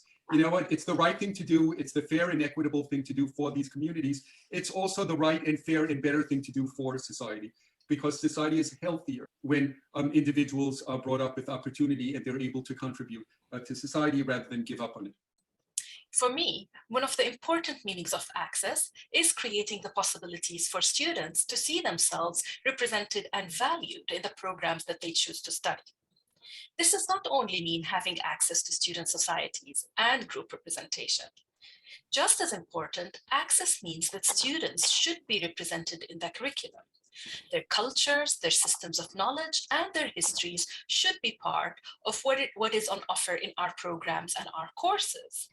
As someone who teaches the arts of Muslim civilizations and their continuous interaction with world cultures, it gives me great pleasure when I see students from diverse backgrounds exploring the arts in an inclusive and broadly representative way that challenges the exclusive lens and cultural representation of the Western art canon.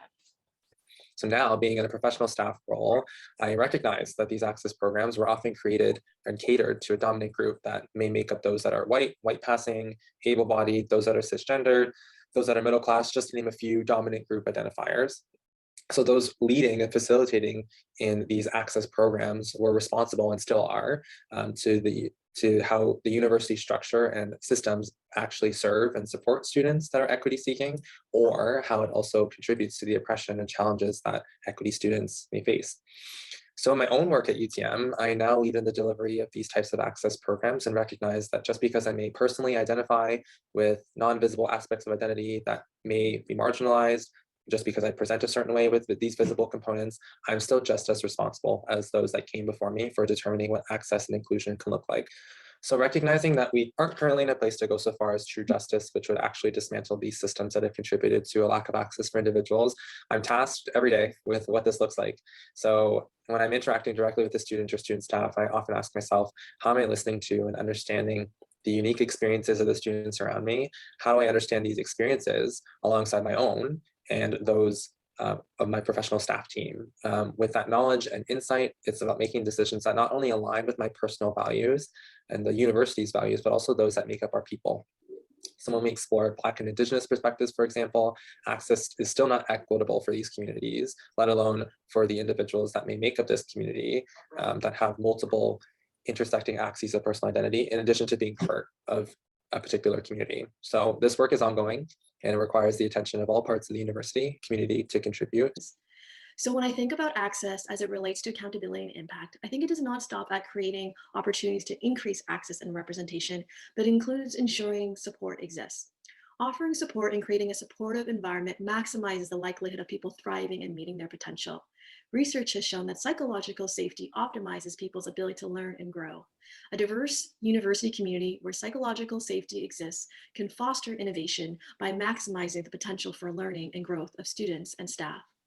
As a BIPOC-focused counselor on the UTM HCC team, I hope to provide the type of support that enhances learning by contributing to a culture of psychological safety and by helping all students feel that they too belong here at the University of Toronto, that their voice matters, and that there are supports available to help students as they continue to learn and grow. Access at UTM, as it relates to accountability and impact, has to do with the localization of Indigenous information that starts with self-agency, which can only be achieved by accessing relevant information about Indigenous history, Indigenous peoples, and culture. It is through understanding nuances of colonialism, both in the past and present, that you can create an intentional environment where all social identities are welcome, but specifically where we are welcoming of Indigenous peoples that are here today. Access as it relates to my work, I've done in student affairs, has to do with transparency. I've been able to see both perspectives, the student perspective, and even see the professional staff perspective.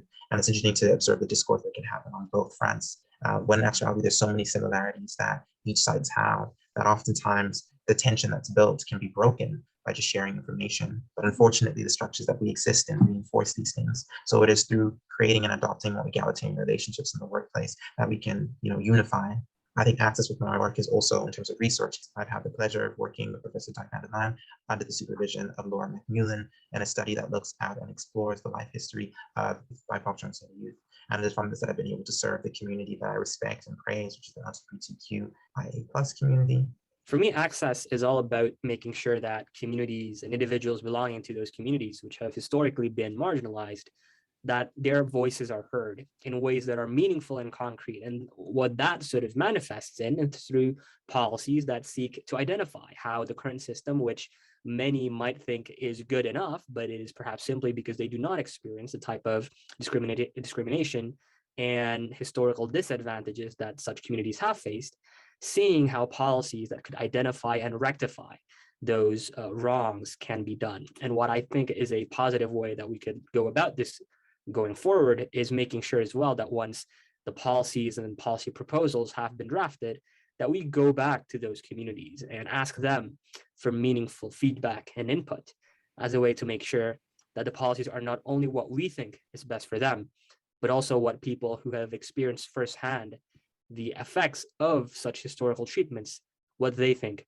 is right for themselves. For me, from the perspective of student staff who are involved with intercultural programming, sort of curating, planning it out, and executing it, at the end of the day, it's all about making sure that individuals from those communities are always incorporated into the discussion. But I think what is important is whenever we have videos that look at a certain expert on a certain topic, it does not always have to be in a tokenistic way of including such individuals just for issues that are explicitly related to perhaps Indigenous communities or Black Canadians. Experts from those communities have a say in just about every single issue that our community and our society faces. And so normalizing their involvement and their voices in issues and topics and discussions that are affecting of our whole society, I think is a good direction for us to see in going forward from here.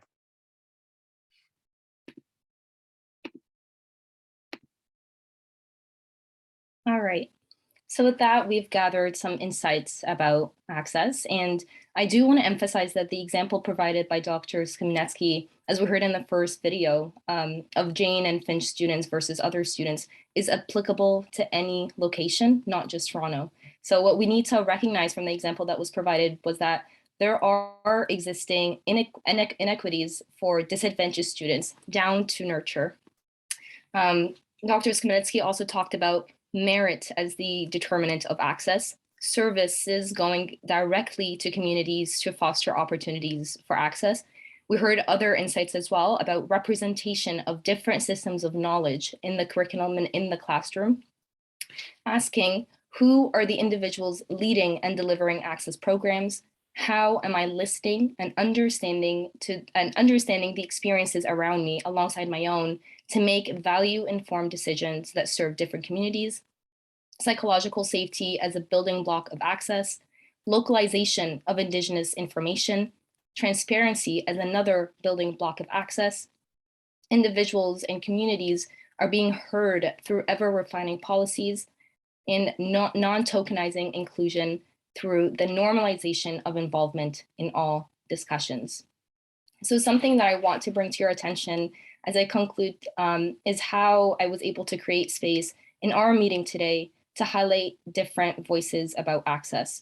Because in these intricate moments, when we explore different perspectives with respect and vulnerability, we are saying, I see you. So what does that mean? I see your religion, I see your culture, I see your stories, as Professor Rhonda McEwan just shared this morning. I see your language, like the language of hip hop that Marcus Singleton mentioned earlier. It's I see you. So as we continue our important work of access, I urge all of us to continue to listen, to learn, and to see. And in the meantime, I would like all of us to also start thinking about how we are currently learning and seeing and listening to in the work that we do right now, and perhaps inside and outside of the university space. Thank you so much, and I'm happy to continue engaging in this conversation. You can certainly find my email and LinkedIn at the bottom of the screen. Thank you so much. Everyone, I first want to thank everyone for being invited to this the third annual event of the Access Day event. I am very excited to be here, and I'm very honored that I was given this opportunity to speak today. And before I actually start, I do want to start off with an ancestral acknowledgement for you all. I wish to acknowledge the labor of our African ancestors and the many contributions they made and continue to make in creating our current space in this country and across borders. I want to be mindful of the lineage and sacrifice of African bodies in the struggle for racial and social justice. I take this moment as an opportunity to pause, reflect, and continue to educate myself on Black excellence, particularly as it relates to the arts. I strive to uphold my support and relationship building with the Indigenous community and look forward to reimagining our shared futurisms. Now, what I would like to do for at this point in time is share with you a brief snippet of my story that I actually wrote. It's a promise I wrote to myself a while back. And I just want to give you a little snippet as to where I am now and how it's actually going, and give you how I'm accountable to a promise that I made to myself years back. So my promise started when I dropped out of college in my first year. I got pregnant and I knew that what I signed up for would be a challenge to fulfill with a child on the way. Being a single mom, making money was the only way to go. In my positions of employment, I did very well. I had the opportunity to live in another country. I had the opportunity to work all over the country. and travel around Canada and train. I also had the opportunity to sit at the table with decision makers. When I was first laid off and had to return back to Canada, I was determined to do better for myself by working for another company as a manager. I fulfilled that goal, but there was still more I needed to learn. When I got laid off again, I was stumped and felt completely defeated. At the time, I was not sure why I was not good enough to be kept on. But with time, I realized that the universe was trying to tell me something. It was not until I moved back home with a goal to find another job and move out within a year that brought me here today. My dad sat me down one day and said, "You should go back to school and finish what you started." I looked at him and said, "Me at my age?" I was apprehensive, scared, worried, but I remembered my promise and read it to myself over and over again. Now I'm on a journey for self-discovery, and school has been a place for me to build my toolbox of knowledge and self-acceptance. The tools I am gaining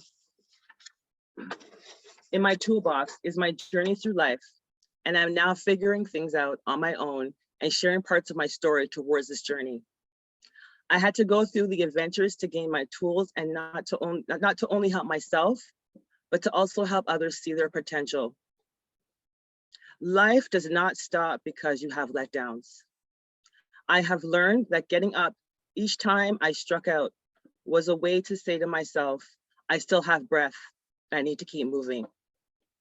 So sharing this moment today with you is my story of promise that I made to myself. I'm sorry, I always get emotional when I do this because it's so dear to me. I hope you can also make this promise to yourself and never give up on you. Live your life with intention. Live your life with promise. Put one foot in front of the other and just takes one step. So here's my promise for you. Promise yourself to be strong and not to let anything disturb your peace of mind. To talk about health and prosperity to every person you meet. To make all your friends feel that there is something worthwhile in them. To look at the sunny side of everything and to walk with optimism, with the belief that your earthly desires will come to you.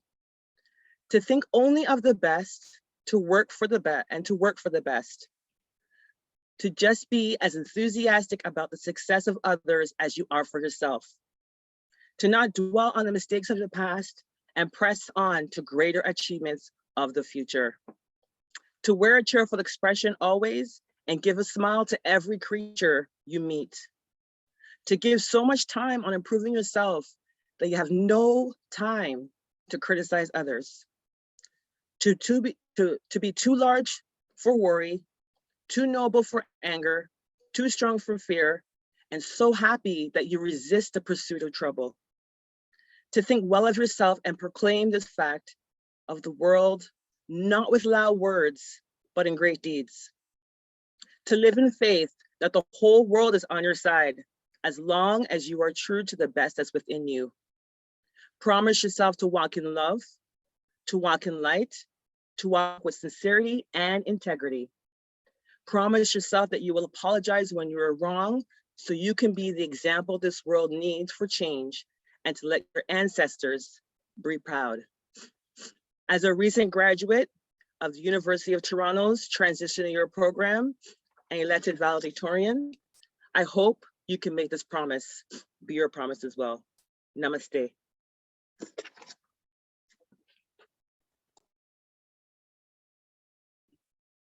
Thank you so much, Charmaine. And someone said in the chat for your vulnerability.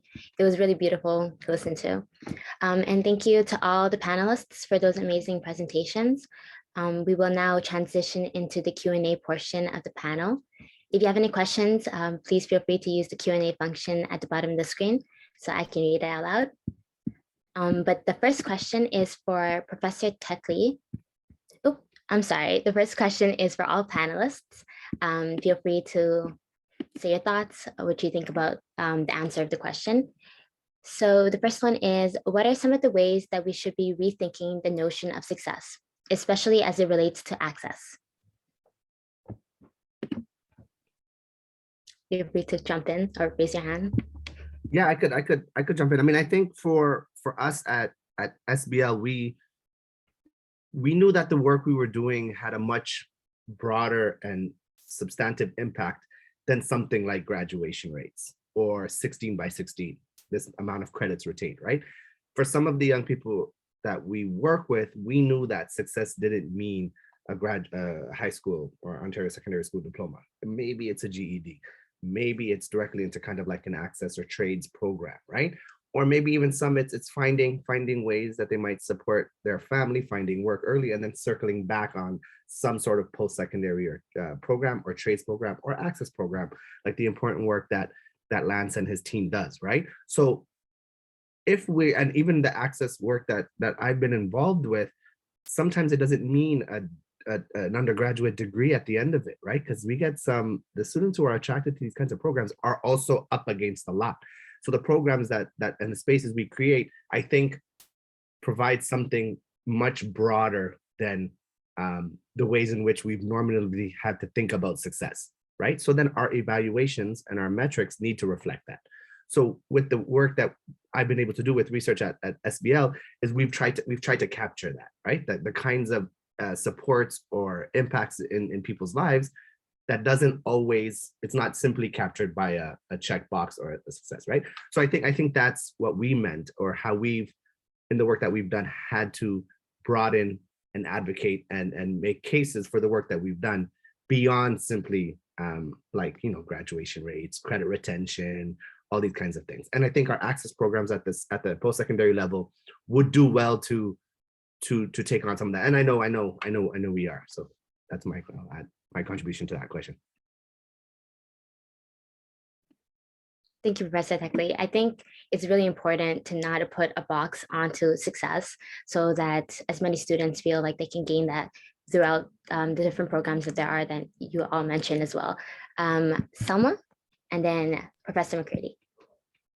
Yeah, I think something that comes up for me when we're talking about success is kind of a two-way street where, yes, we're looking at the numbers, and we're looking at participation rates and the turnout rates for our events and workshops that when we do access days, for example, for the youth, how many youths are coming out, how many youths are filling out the survey, that's a part of it for sure. But I think a big part of it when we're talking about it as well, when we're talking about the success of our program as a team, we always mention the relationship aspect of things. So if we're talking about maybe higher level, if we're talking about the relationships between the community partners that we have, how are we maintaining these relationships and how are we supporting them so that they are providing us with information about their youth, and that we can create intentional programming for them, and that we can continue doing so in the future and continuously throughout the years. But also the relationships when we have our presenters, our amazing program assistants, when they come into this space and they're ready to engage with the youth on a different level, where the youth are sending private messages to those to the program assistants for facilitating these workshops, saying, thank you so much for your work. I needed this. I needed to hear this. This is helping me. Sometimes we can't capture these little intricate moments between, the relationships that we're building between people in our surveys or in our matrix or, in the numbers. But I think it's also that feeling that we get when we're doing and we're engaging in this space and we're present. So I think that is really, really big. And it's important when we're talking about success of our access programs.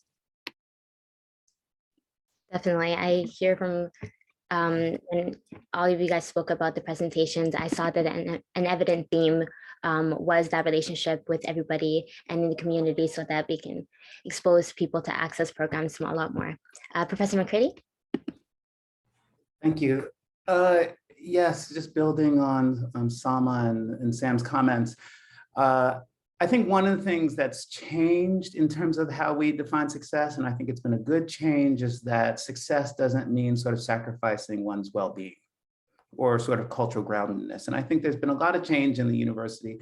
Again, I just want to, again, dating myself, there just weren't the level of and the number of support programs for students, and that you really engage with their sort of social and cultural sort of identities and histories, you know, when I went to university. So I think that's something that's been sort of a real positive. And there weren't nearly the number of sort of programs, workshops, sort of individuals that are designed to sort of address well-being and mental health. Like that simply didn't exist. I mean, you can literally look at sort of the staff at University of Toronto and sort of places where it's grown. You know, accessibility services has doubled. Like there are all these things and ways in which literally the university has changed. I do want to raise the question also though about like, well, has our notion of what it means to be academically successful changed? And, you know, what does that look like?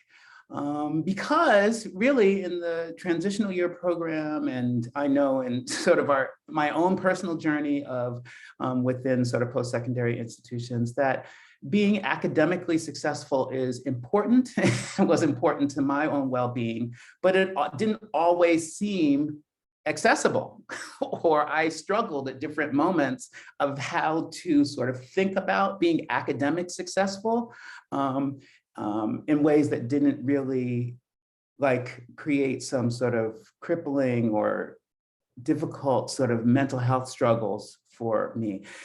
One example could just be like, even like, how do I, you know, achieve academic success in sort of calculus, feeling when I'm sort of facing sort of sometimes professors or teachers that make it seem like if I didn't arrive with a certain level of aptitude, that I didn't really have it in me to have that aptitude. What does it mean to be sort of successful? So I think that when we are thinking about sort of redefining success, I also want to acknowledge that there are ways in which I don't know if all of it is being redefined in the academic context. And I wonder how we cope with that, and or how we make sense of that as students and as staff and faculty. Yes, exactly. From my own experience, I know feeling as though my own well-being wasn't part of the equation when it came to academic success, especially throughout undergrad. So it definitely is something that a lot of people need to keep in mind going through education in general. Charmaine, would you like to add on? I missed the question. I'm so sorry. No worries. It was just, what are some of the ways we should rethink the notion of success and how it relates to access? Oh, good question. Success. I think success should be, how you think about success truthfully should see how you think about yourself.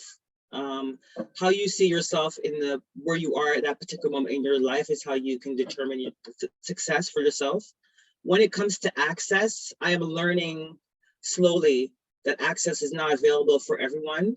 And having the opportunity to be a part of the Modern Day Griot organization is helping me to recognize that success, access is really, really important.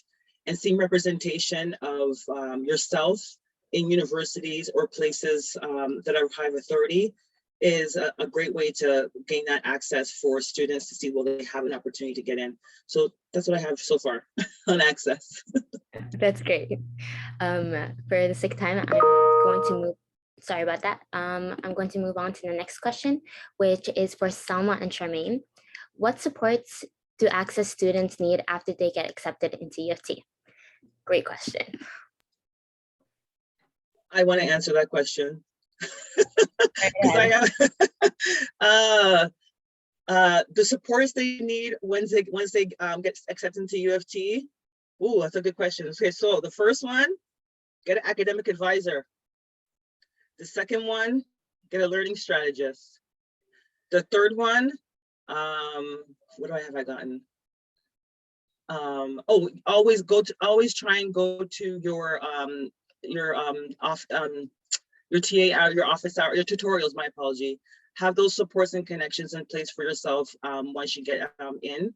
and also trying to ask questions around campus in regards to some of the things you can get involved in. But for sure, when it comes to your academic success, academic advisor, a learning strategist, and a career advisor as well. Those are things I think that have been beneficial thus far in my academic success. I definitely agree with Charmaine there. And I think one aspect that resonates with me as well is the element of community. I think, yes, academic support is important. Yes, providing that space is important, but I think also a chance for the students to access their community. And so we're not just, telling them to come to U of T or telling them that they belong in this space. And then once they arrive, they don't have that support that we're talking about. And so a really big part of that is to ensure that there is a community of support, and whether that be specific to the individual who is coming into this space, but also a community that is going to foster the growth of this individual in different levels, right? So whether we're talking academics, like Charmaine said, or sports, or in different ways. But I think community is a really big part of that as well. Yeah, hopefully some incoming students that might be in the participants list can gain a lot from that. Yes, Professor McCready, would you like to add on? You're muted. I'm using this forum also to raise questions for us to sort of think about. And I think one of the things with access and support and relationships, which are crucial and key, and we've talked about that, but I think one of the challenges of the institution is sometimes that can be difficulty with having those supports and those relationships throughout 4 years of one's undergraduate or more of the time. So a lot of times, University of Toronto just expects students to really just access those people or those supports or find them in every new place that they go. So if you, like from the transitional year program, we expect like, okay, if you transition to one of the first entry divisions like UTM, UTSC, or Woodsworth College or New College, we expect that you're gonna just access the learning strategist and the counselor all over again, form new relationships and like, almost and make sort of TYP less of your support place. Or just for students coming in, they're just expected to access the supports or the relationships with people in their major so I think sometimes that's not the way relationships and support that foster sort of growth really work. It's not sort of like everybody wants sort of the friend or the person or the administrator or the learning strategist that's going to be invested in their growth from the beginning and almost follow them throughout the 4 years. So I think that's one of the challenging things in relation to access, or Sam talked about, like starting from middle school and then going into high school and then, now creating a pathway to York. I think these are the things that we struggle with sort of with access, is having that support, that groundedness, like throughout one's sort of education journey. Yes. Professor Tickley. Yeah, no, I think that's such a good point, Lance. I think because we've been able to patchwork this work for 10 years and find ways to corral resources. I wonder to what extent that at the post-secondary level, that's the rub. How is access, or how are access programs sufficiently or not sufficiently structured, made imperative or the priority of our institutions? Because what the young people we work with, who we form those kinds of 4 to 8 to 10, now over 10-year relationships, is because we're there. We get to be there. We have space, we have resources, and we're there. We show up every day. I don't think our access programs, if we look at the history of their fraught nature in the institutions, they're not resourced that way. Yeah, they're not made the priority. We can do that as institutions if we wanted to prioritize the kinds of successful stories we've heard of people who are accessing access programs. So like Charmaine, or elected valedictorian, and others like them. The history that I've had with access programs in the institutions that I've worked at, they're not sufficiently resourced to always just be there for students throughout. right? So I'm thinking about the fact that at some point we rub up against what we want our institutions to be like, to kind of feel like and materially be like the kinds of access programs we have, where we know this is a space that's something different otherwise than the institution, and the institution providing enough structures and resources to have that space thrive. Yeah, it's always always this kind of fraught nature in the institution that these access programs hold. And what if that was flipped? What if that just wasn't the case? What if we were abundantly resourced? What more might we make happen? That's, I guess, where I'm at with that question. I think that's a perfect way to wrap it up. The idea of flipping access program and making it a lot more accessible for students and youth in general. Thank you all so much for your questions and for your presentations. I really enjoyed it. I know the participants also gained a lot from all your insights. Thank you. Thank you so much, everyone. Panelists, for your time today, for these great questions and this really thought-provoking discussion. So we now have our lunch break for 1 hour. Please return for a 12:30 start. Our next session is with Nikibii Dawadinna Giigwag. So please be here right for 12:30, and thanks everyone. Enjoy your lunch break.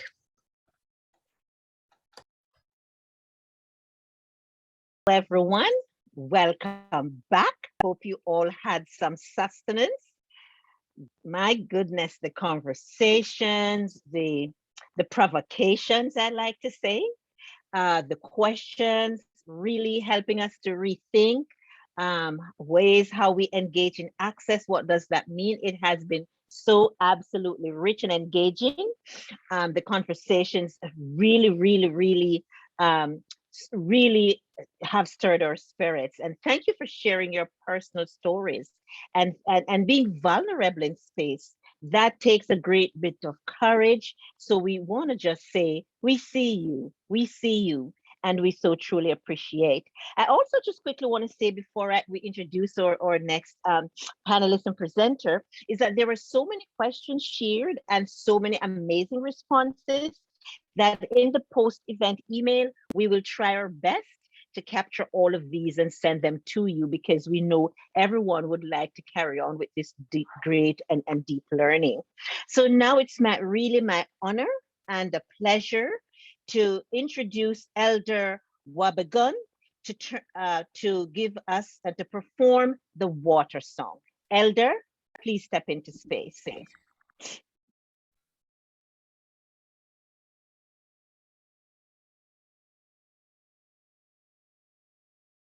Anin, Indoe Magana Dog. Bonjour. Whabagoon Indigenous, Anishinaabe Mendomoan, Nikibii Dawadinna Giigwag, Indunjaba, Bishikogang, Laksua First Nation, Minwa, Toronto, Mangda Donum.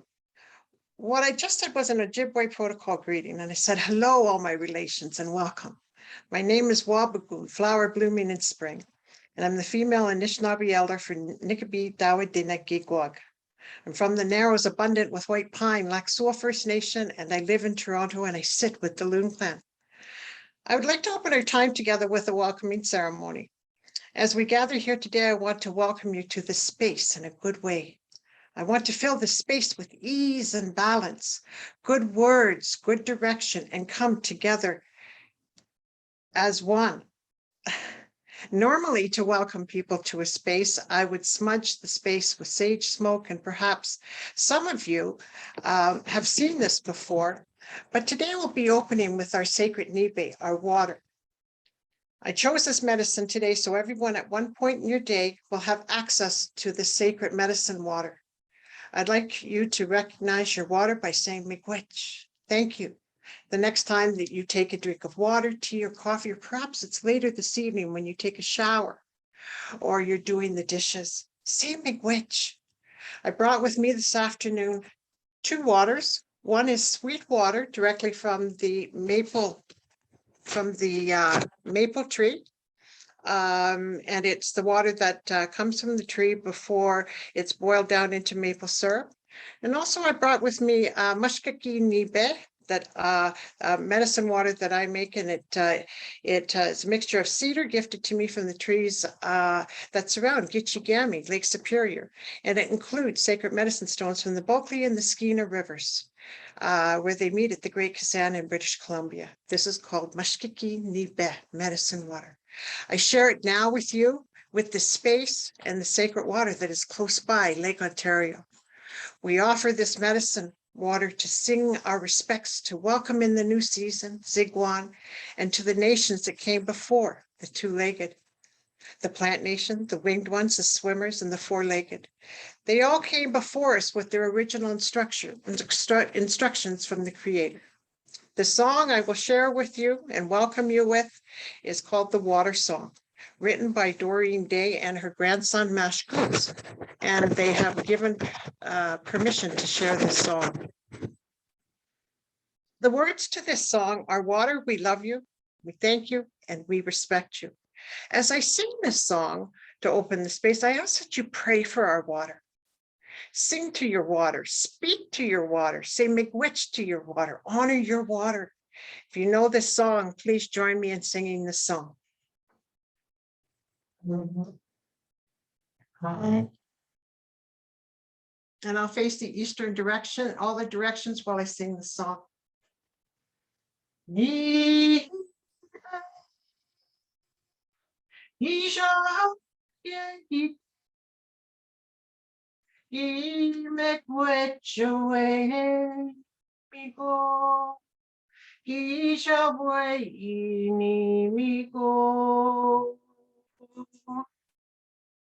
To the southern direction.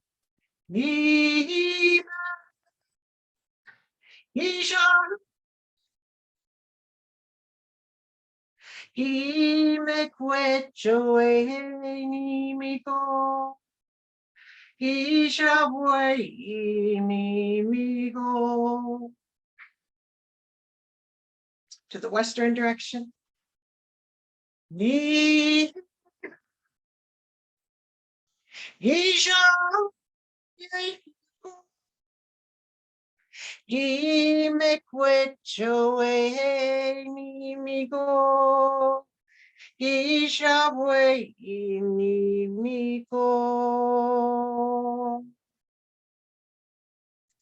Lastly, to the northern direction.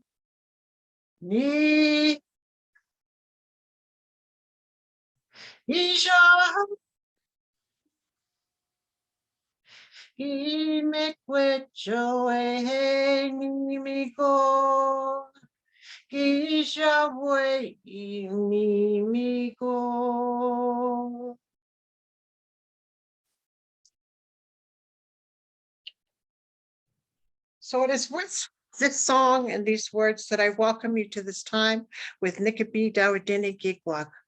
Thank you very much for listening. And now I'd like to invite my colleague, Liat Margolis, to share her words. Miigwech. Miigwech, Elder Whabagoon, for opening our afternoon in such a beautiful way. I'm going to share slides. Bear with me for just one. Can you see my slides okay?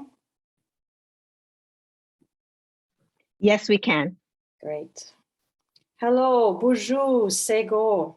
Thank you for inviting us to share our story about Nikibii Dawadinna Giigwag, Indigenous Youth Access Program at the Daniels Faculty of Architecture, Landscape and Design.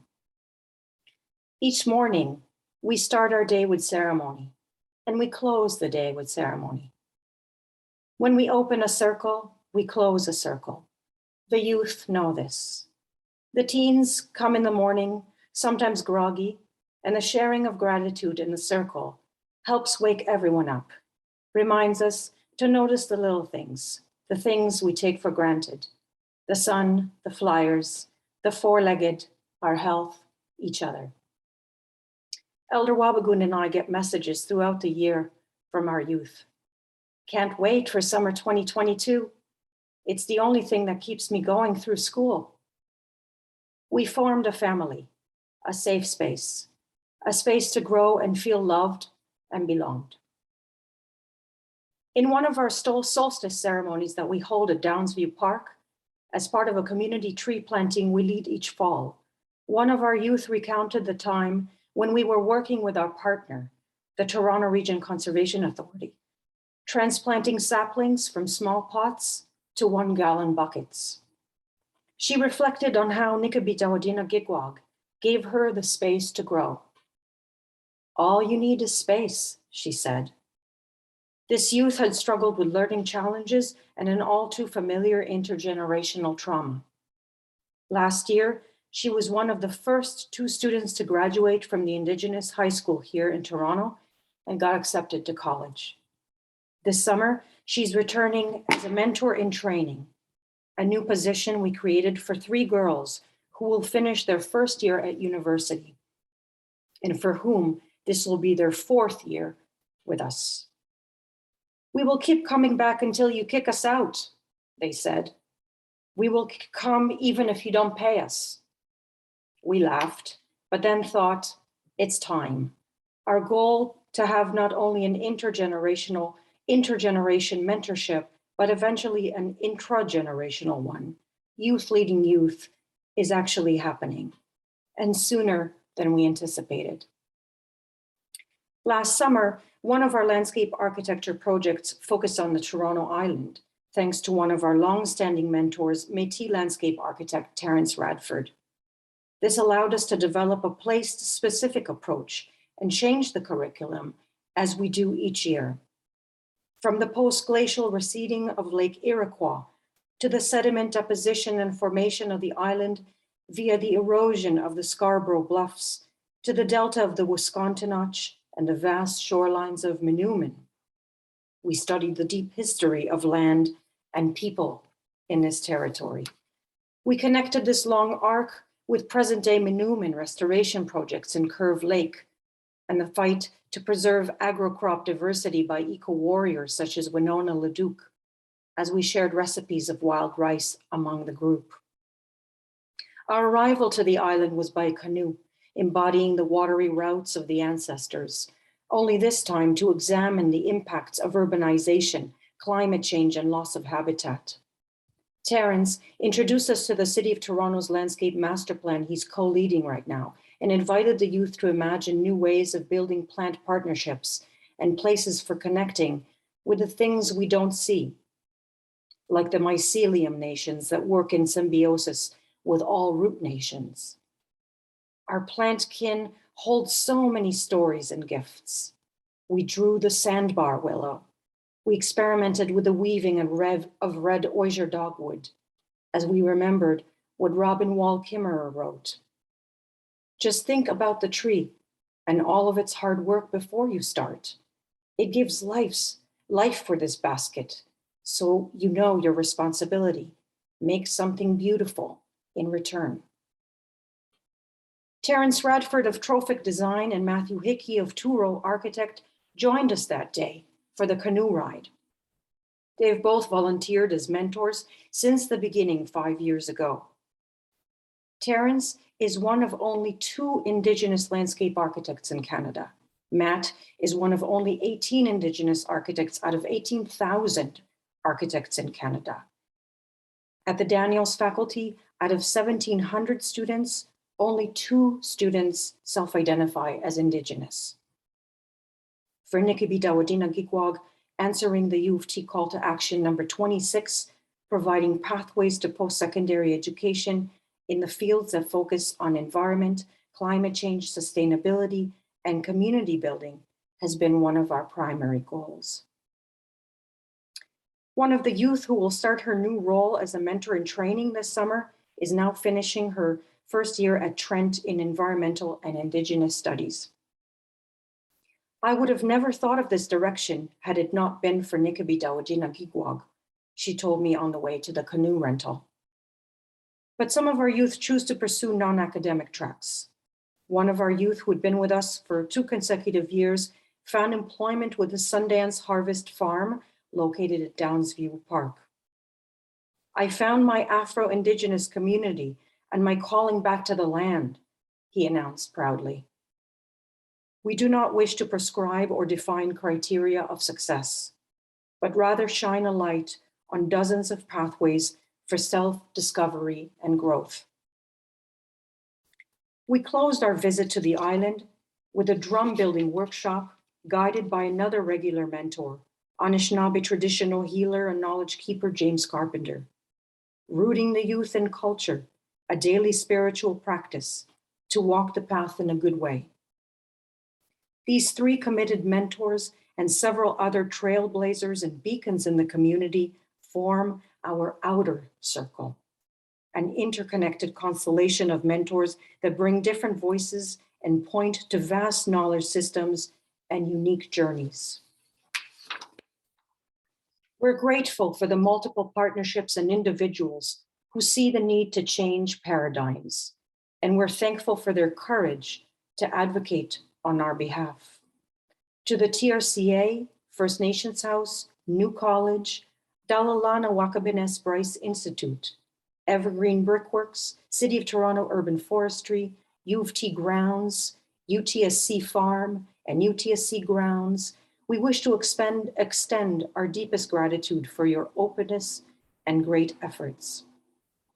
Such partnerships require long hours, days, weeks, years to cultivate and sustain. And they're about individuals, in some cases, despite the institutions. A sustained building of trust is everything.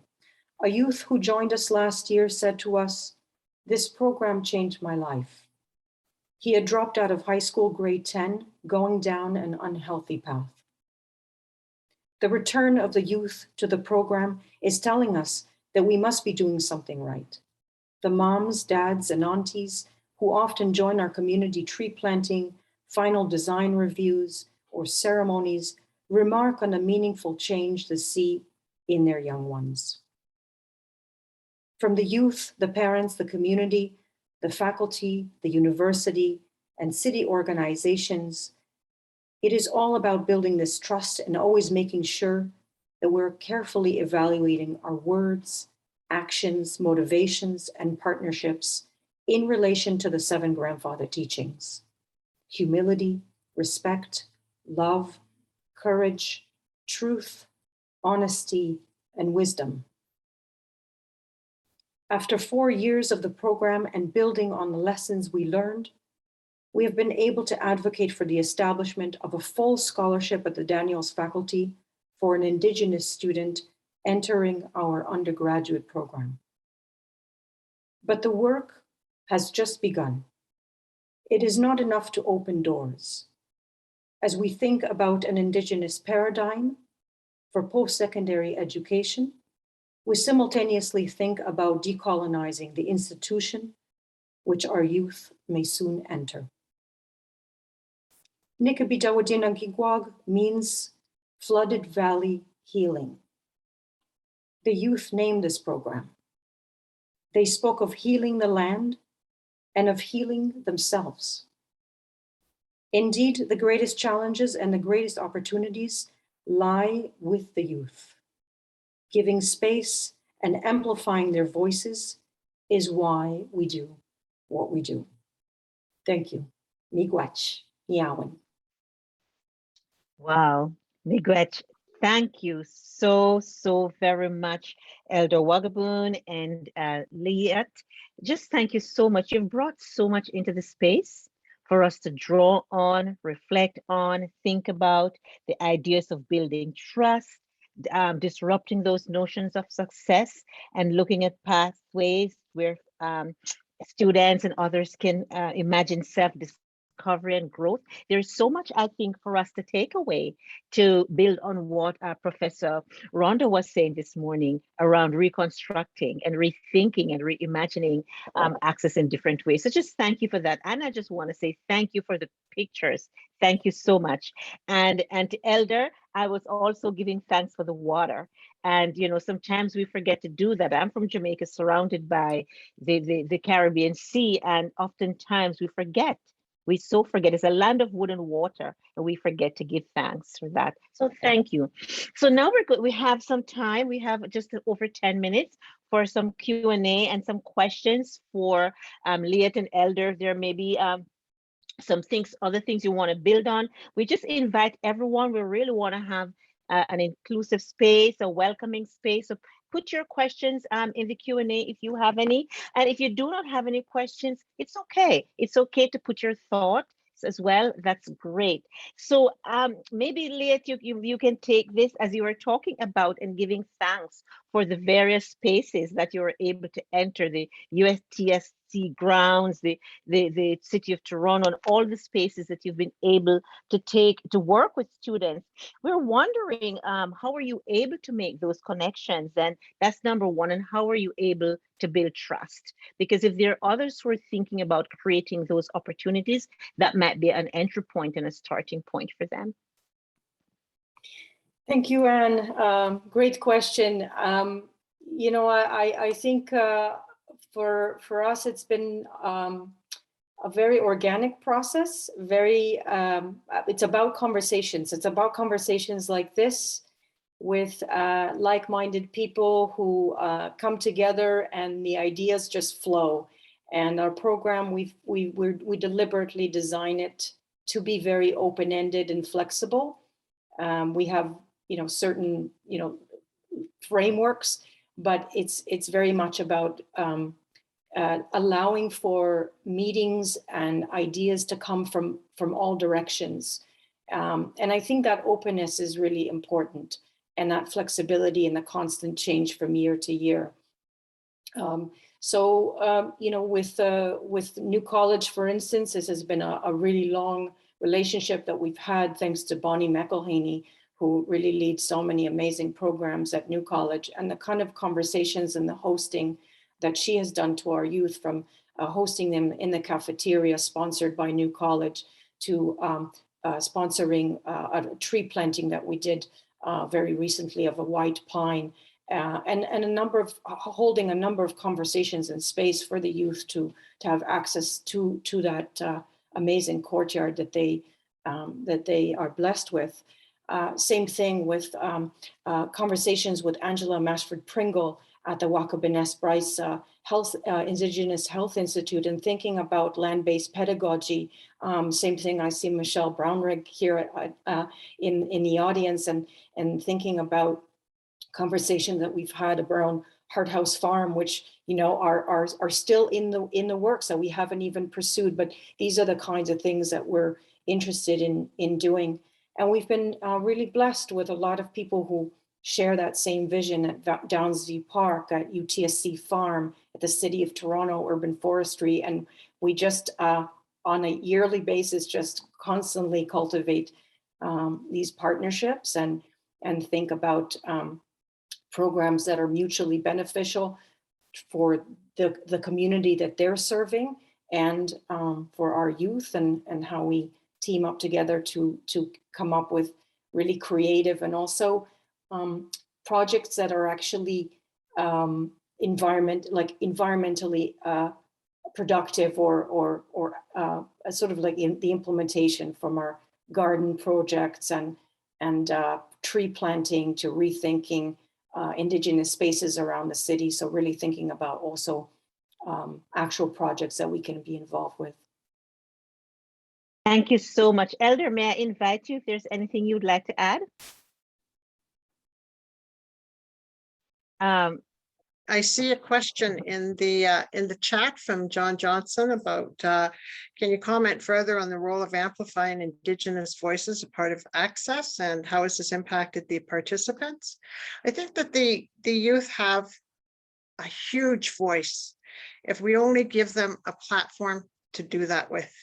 And I think that it comes now to the role of an elder and the youth, and having that relationship, that close relationship, and that ceremony of offering tobacco to the elder.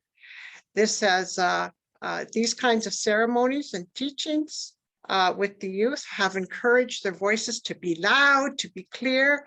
We have an hour dedicated each week to tell me what you really think. And it's dedicated to the youth. They come up with what they want to talk about for the hour. And it's a peer-to-peer sort of hour. And they can talk about anything from pipelines to missing and murdered Indigenous women. And it's very clear that they have a lot to say. So miigwech for the question, John. Thank you, thank you.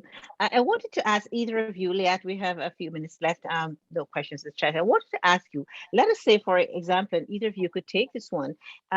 Oftentimes, the faculty, community, other folks want to start an access program focused on Indigenous students, but do not have any Indigenous folks on hand, on staff. What would you suggest to them that might be a starting point and an entry point into that work for non-Indigenous people?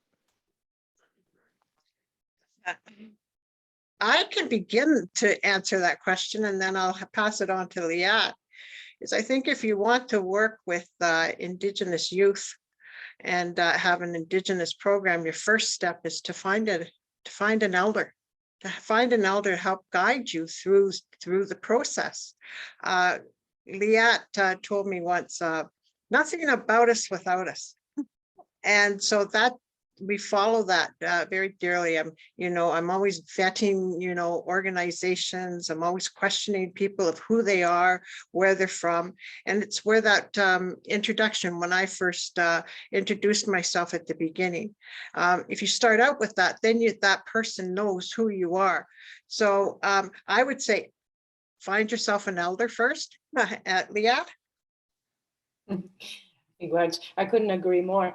I would also add to that, I think that it's really important that we all partake in as many cultural trainings as we can, and not only once. It's not enough. The history is vast, and there are many different perspectives and things that we need to learn. So I would think an ongoing commitment to enrolling in different cultural trainings and all sorts of conversations, panel discussions, and so on, and reaching out to folks at the university. There's so many amazing people, scholars, students, staff, community members that are part of this institution. And also in Toronto, we have an incredible community. So reaching out and taking the time to hold conversations, taking the time to learn as an ongoing process, not just once and then we think that we're done, but this is a kind of an ongoing commitment to keep learning and reevaluate, making sure that we're not walking, that we're walking side by side together, step by step, not stepping ahead, not running ahead, without making sure that we are in fact doing things that are coming from the right place, from our heart and from a good place. This is why we sort of always emphasize, Elder Whabagoon has at the top of her notebook, every time we meet, every time we have a conversation, the 7 grandfather teaching, and she crosses them off. Have we crossed them? Have we met all of them? And if we not, we have to really reassess. I thank you so much for that. And I'm really going to say them again, just because I think they're so important. And thank you, because I think oftentimes, the struggle when we do access programs is how do we reflect the needs of the community? And it be organic and it be sort of from the bottom up. And we always ask questions about sustainability. And I really like this idea, finding an elder. And in other communities, there might not be an elder, but find a community voice. And so folks who are listening, if you want to start your access programs, make sure you connect with community. Make sure, you talk, Liat, I really like the idea of the cultural training, particularly for myself as a Black person. And what does that mean? And oftentimes so many folks do not know how to enter those spaces. And so we end up with performative work, and we end up with things that are not honoring and the traditions and so on. And I really like the idea of walking together side by side, and it's really seeing it as learning with and together over time. And so I just think that's just amazing, a way of sort of thinking about our access programs. And even as we think about evaluating access programs? How are they doing? And I think, Elder, you talked about how we're looking at success again. So this is really absolutely so very rich. Let me see if there's anything in the chat. Nothing yet. Okay, we still have just maybe a couple of minutes. That's okay. So we would just want to invite, if there's any one of our attendees or panelists, I'd like to invite any of our panelists who there's a question you want to ask, or if there's something you want to put in the chat, go ahead before we start our next session. This has just been so amazing. I think I just want to add here that with Nikibii Dawadinna Giigwag, one of the most important things that we have done is the connection to the land. The first step is connection to the language, and perhaps maybe that will be our next step. But there's so much in the language that leads us to the land, to the water, to all our relations. And if we only look to nature, we will find the answers. So miigwech for this time. Liat? Yeah, agreed. I think the access to the land has been really the most important for the youth. Is that kind of embodied experience in the land, not just sitting and speaking about it in a classroom, but really being out there. And I think ceremony has been really important to them, really important to connect to their potential future careers or education path, whatever those may be, from a cultural lens, that rooting that in culture and rooting and building that confidence and building that sense of pride is really, really important. And we see that. I think that's been really the most enjoyable part. I mean, it's all really enjoyable, but the most rewarding, I think, is seeing their growth and their confidence build over several years. They really transform, and that's just remarkable. Thank you so much. And you know what I'm hearing as we close this session is we need to hold folks accountable when we do access programs, and how we do that.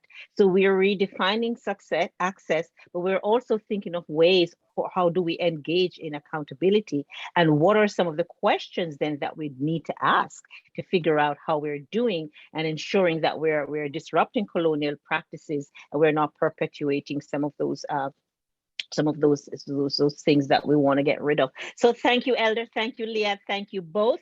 It is now my pleasure and honor to get into our next section. We're now going to transition to rapid round session 2, more amazing conversations. I will now turn over to Dawn Britton to chair this session. Thanks, Anne. I'm just wondering if everybody can hear me. Yes, we can. Wonderful. Thank you so much. So what an incredible introduction to the next session. You know, we heard from our colleagues at Daniels the amount of work and commitment and time that went into the development of their program. And of course, our next session is called Doing the Work. And sometimes I think about doing the work as let's get into the mess. And so with that, I want to let you know that we have 4 people joining us for this next session. And perhaps I'll just share a brief introduction, and then if they'd like to share more about themselves when they come on, they'd be welcome to. We're being joined by Renee Rollins, and Renee comes from the Toronto District School Board, where she's the coordinator of guidance, career and development, as well as student well-being. We'll be joined by John Johnson, and he is a professor at Wordsworth College. We have Nadia Rosemond, who's joining us as well. She's the Assistant Dean of the Co-Curricular Engagement and Student Leadership Programs at the University of Toronto, Scarborough. And then we have Maureen Pang, and Maureen is going to be joining us as the Director of Academic Planning and Program Initiatives with the Office of the Dean in the Faculty of Arts and Science. So Renee, if I could ask you to perhaps turn your camera on, and we'll have you start sharing a little bit about what you wanted to put forth to the group. And again, I just want to remind everybody that Renee is coming from the Toronto District School Board, and she's been partnered with so many different groups within our university. I'll jump right in. My name is Renee Rollins, as Don just mentioned. And before I get started, I just would like to situate myself in the stories that I'm going to share about my lived experiences around doing the work. So as a Black woman, my engagement with the world from this intersectionality has provided me with a lens that centers, of course, my race and gender in my experiences. This is exemplified in my community engagement, in my doctoral research, experiences such as teaching the Black Feminist Thought course at OISE, and even since elementary school, where I attended a school named after a Black Canadian woman, where her history was a part of my learning. Professionally, I'm the coordinator of guidance, career development, and student well-being in the Toronto District School Board. Prior to that, for 15 years, I was the department leader and guidance counselor at Sir Wilfrid Laurier, a school located in the Kingston, Galloway, Oran Park area. I am an instructional leader for the guidance and career education AQ courses at York University, and I'm currently a member and the immediate past president and chartering president of Alpha Alpha Delta Omega chapter of Alpha Kappa Alpha Sorority Incorporated, which I'll be referring to as Toronto, AKA, throughout this presentation.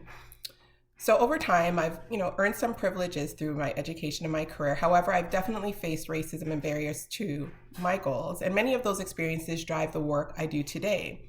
And so my career, community work, networks, and education have been intentional around supporting people and breaking barriers, particularly those in the Black community.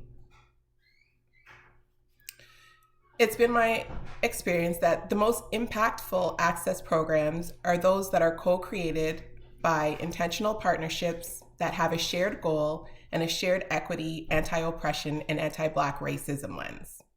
The three programs that I will discuss include school and community partnerships through Her Life and UCAP, and educational partnerships through CU of T. I'll start with #UCAP. My sorority, Alpha Kappa Alpha Sorority Incorporated, is a historically Black sisterhood with a focus on service, particularly in the Black community. We have an international program that chapters across the world engage in, and one of our international programs is called #CAP, which stands for College Admissions Process. The signature program is designed to assist students in their efforts to enter college by providing a hands-on approach that includes all the steps from researching various post-secondary to actually completing the application process. To accommodate the Canadian lens of our chapter, located here in Canada, that differentiates universities and colleges, we adapted the program name to #UCAP for University and College Admission Process. When thinking about the implementation of a program like this here in Toronto, we knew we needed to partner with post-secondary institutions. But more importantly, we wanted the program to support a specific group of underserved students, namely Black students. Of course, the program needed to be rooted in values and delivered with an equity, anti-oppression, anti-Black racism lens. This informed who we would partner with. The chapter also wanted to be intentional about the neighborhoods we were serving. We landed on 3 sites: Kingston, Galloway, Oran Park, downtown Toronto, and Rexdale, because these are communities where the members of our organization have relationships and history. When thinking about providing an access program such as this in Toronto, another factor was accessing students. I began the conversation with a colleague at the University of Toronto who is here at today's conference, Lydia Gill, who's the manager of access and equity recruitment. I sought out Lydia because I knew she had that necessary anti-oppression, anti-Black racism lens, and that she was committed to both the admissions process to university and access for underserved students to the university. We worked together to build the idea of the program into a full wraparound service program that could be implemented through the summer mentorship program at U of T, where we then connected with Latoya Denny, outreach coordinator for the Faculty of Medicine at U of T. The program, though it was already established with regards to its purpose, was still co-created with the partners to focus on Black and Indigenous students. Those are the students that the Summer Mentorship Program services as well. We ensured that mentorship was an ongoing part of the program and that students were supported after the application with supplementary forms, scholarship, financial aid information, and even some postgraduate information to plan their futures. When planning for the Rexdale and KGO program, we immediately sought out Pathways to Education, who I had worked with as a guidance counselor and knew all the great work they did. The Rexdale program also partnered with the University of Guelph Humber, allowing students to attend the university for workshops and computer labs for that application day. The Downtown Toronto program through the Summer Mentorship Program took place at U of T St. George, and the students from the Summer Mentorship Program and Rexdale's Pathways to Education program were invited to the fall and winter workshops and application computer lab at the respective universities. Members of Toronto AKA facilitated the workshops with the support of the partners. Next, I'm going to show a quick video about her life before I jump into some of the key components of doing the work. Her Lived Inspired Fearless Experience, also known as Her Life, is a weekly program that empowers Black girls through discovery and discussion of culture, social justice, political forces, travel, and education.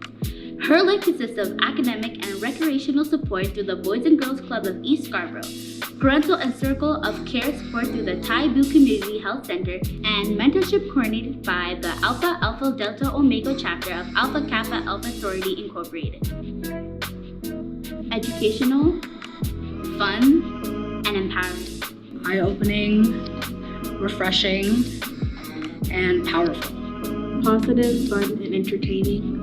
Empowering, informative, and supportive. Empowering, inspiring, and inexperienced. Life-changing, inspiring, fun, and empowering. Creative, fun, and inspirational. Funny, informative, and a community building experience. I want to hear this. Okay, ready? Let's go. Ready? You're starting. I have to start. Yeah. Okay, we're just gonna start it. 1, 2. With the girls, I developed like a sort of relationship with them, even though I go to a different school from them, and like I got to know more about them on like spiritually as well. And like I got to know their personalities, who they are, where they come from, and like many different types of Black women. When I first started, I really didn't know what to expect, but it's really been an honor and a pleasure watching the girls grow. And at first they were kind of to themselves, kind of quiet, but a lot of them found their voices, and it's been a pleasure to watch. Being a mentor in Her Life taught me actually a lot about myself, what kind of leader I am, what my strengths are, but also taught me about some of the issues that are going on with the girls and how we need more empowerment in the Black community, especially Black women and girls, and just about having a close support and network together. I feel like I got a lot out of being a mentor because I was able to interact with the girls as well as learn from the other mentors. When we went to Windsor, because like I got to connect with everybody on a different level than just coming every Thursday, and like I really got to know more about everybody and talk to people in a different on a different level. When we went to Windsor, because we learned about like history and stuff. I liked the one when we got to design cupcakes because it was not like something that could be judged. It was just people having fun and just laughing. That was really My favorite Her Life activity was either Waterloo, when we had to learn about STEM. That was fun, and coding. And also I liked how we bring in different people for careers. And it teaches us more about the different backgrounds of what we can be able to do after post-secondary. Remember those walls I built? Well, baby, they're tumbling down. Couldn't even put up a fight. It didn't even make a sound. I found a way to let you in, but I really never had a doubt. Standing in the light of your halo, I got my angel now. It's like I've been awakened. Every rule I had you breaking, every risk that I'm taking. you out. Everywhere I'm looking now, I'm surrounded by your embrace. Baby, I can see your halo. No, not saving grace. Hey!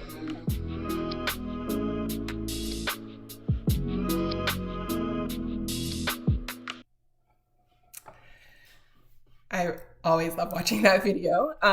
So let me just jump right in again.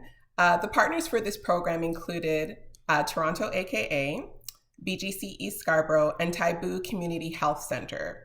Toronto AKA received a $75,000 grant from the Ontario Trillium Foundation to deliver this program, and BGC served as the trustee. In fact, we held our symposium after the program finished that year at the University of Toronto, Scarborough. Now, each partner that I mentioned previously had a specific intentional role to play in the programming. For example, Taibu provided wraparound supports for the Circle of Care. Toronto AKA provided Black female mentors, and BGC is a trusted hub where young people can go within the community, provided community space for the program. All partners contributed to the development of the program, the hiring of a Black female program coordinator, the week-to-week topics, the creation of experiential learning opportunities, and field trips for the participant. It's also important to note that the experiential learning opportunities were connected to Black experiences in Ontario, including a Black history field trip to Windsor, a Black women in STEM trip to Waterloo, and career panels led by Black women in various fields. What makes this Access program also very unique, as I mentioned, was that we were intentional about the community we were serving. We advertised the program at elementary schools where the students would transition into the high school where I happen to be the guidance counselor, further supporting the grade 8 to 9 transition. So in my current role, I've had the opportunity to work with U of T St. George on our existing CU of T program and to work with U of T Scarborough to develop the newest iteration of CU of T Scarborough. CU of T is an access program in collaboration between the University of Toronto and the Toronto District School Board that was spearheaded by an amazing team at U of T, including Ann Lopez, who is here today with us, who you just previously heard from. With this access program, having a team of educational partners, intentionally selected schools, and a shared vision of equity, anti-oppression, and purpose, we co-created a program to encourage students who come from communities that are historically underrepresented at U of T and post-secondary institutions to participate in a program that would situate post-secondary education as a viable destination. A feature of this program includes the students participating in classes, experiential learning, and campus life at U of T. I'll also add that it was really important for us to define underrepresented at TDSB.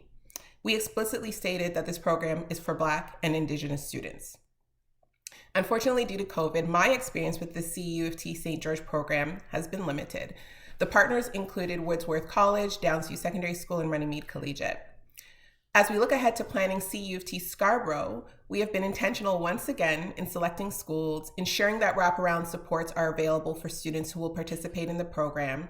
For example, ensuring a graduation coach for Black students or a graduation coach for Indigenous students is available to support students in the program. In fact, the creation of our own TDSB team before we even connected with U of T Scarborough was intentional. Our Equity, Anti-Racism, and Anti-Oppression Department, the Center of Excellence for Black Student Achievement, and our Guidance, Career Development, and Student Wellbeing Department work together on our end with all levels of leadership, from school-based leaders and guidance counselors, central staff, including myself as a coordinator, centrally assigned principals, and superintendents. The lived experience of the partners, their experiences with students over the years, inform the development of the programming. Something that I've realized that is really important are conversations, listening and understanding during the development and implementation of programming. I'm thinking about co-creation, about listening to the voices and lived experiences around the table, about developing programs around community need. These are important aspects to doing the work. Thank you. Thank you so much, Renee. So as Renee's presentation is fresh in your mind, if there are any questions that you do have for her, please feel free to jot them into the Q&A section. We will do a full Q&A at the end of all the other panelists. So with that, John, I'd like to call you up if that's okay. and have you share with the group a little bit about the work that you've been doing at Wordsworth College.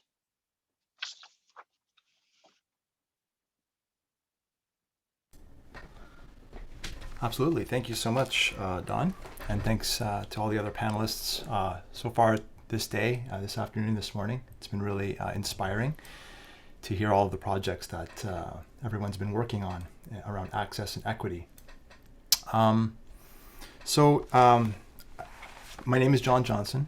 I'm a professor at Wordsworth College at the University of Toronto, and I teach mostly in access programming through Wordsworth College currently, particularly in the academic bridging program, and also as a writing instructor, writing center support for the CU of T program, which was just mentioned. So that's a really nice link there. So I'm a person that is mostly of French Canadian descent, although I do have a small amount of distant Indigenous ancestry in my background as well, particularly Haudenosaunee and Kichi-Sprinny. I've been working. I'd like to talk to you today about a project that I've been working on that I had the pleasure of having funded through the Access Programs University Fund, APUF grants, with other colleagues of mine, Jill Carter and Susan Hill, around a First Story Toronto training initiative. And sort of this kind of links together a lot of my work in access programming at U of T, at Wordsworth College, and also the work that I do within Toronto's Indigenous community, particularly through the organization First Story Toronto. So I'd like to talk a little bit about that. About how we can understand this program around Indigenous land-based storytelling as a form of Indigenous access and recruitment and retention at U of T. So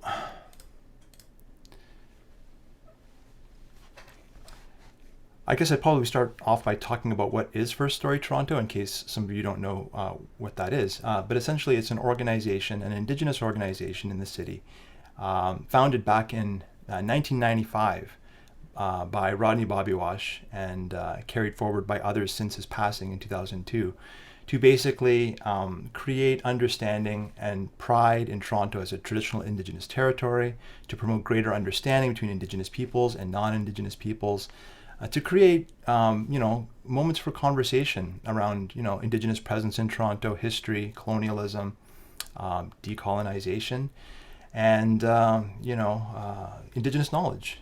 So it was started to sort of correct for a widespread erasure of Indigenous perspectives and knowledges and histories in Toronto up to that point. And so two of the initiatives that First Story Toronto has engaged in as main initiatives are its storytelling tours, or its story walks of the city, originating first in 1995 as the Great Indian Bus Tour of Toronto, which was a 5-hour bus tour of sites of Indigenous places and stories from Etobicoke to Scarborough. And since then we've also elaborated so many more different kinds of story walks, including walks of all 3 U of T campuses, the lakeshore, all the riverways.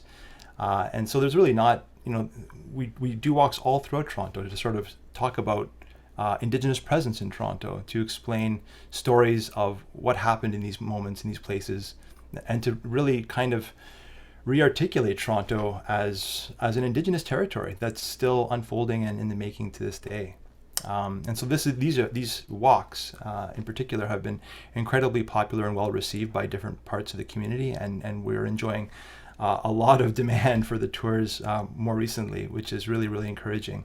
Another project that we have engaged in is the creation of a First Story app, which was launched in 2013, but because of our lack of capacity to keep it going with our institutional partner at the time, the app has kind of become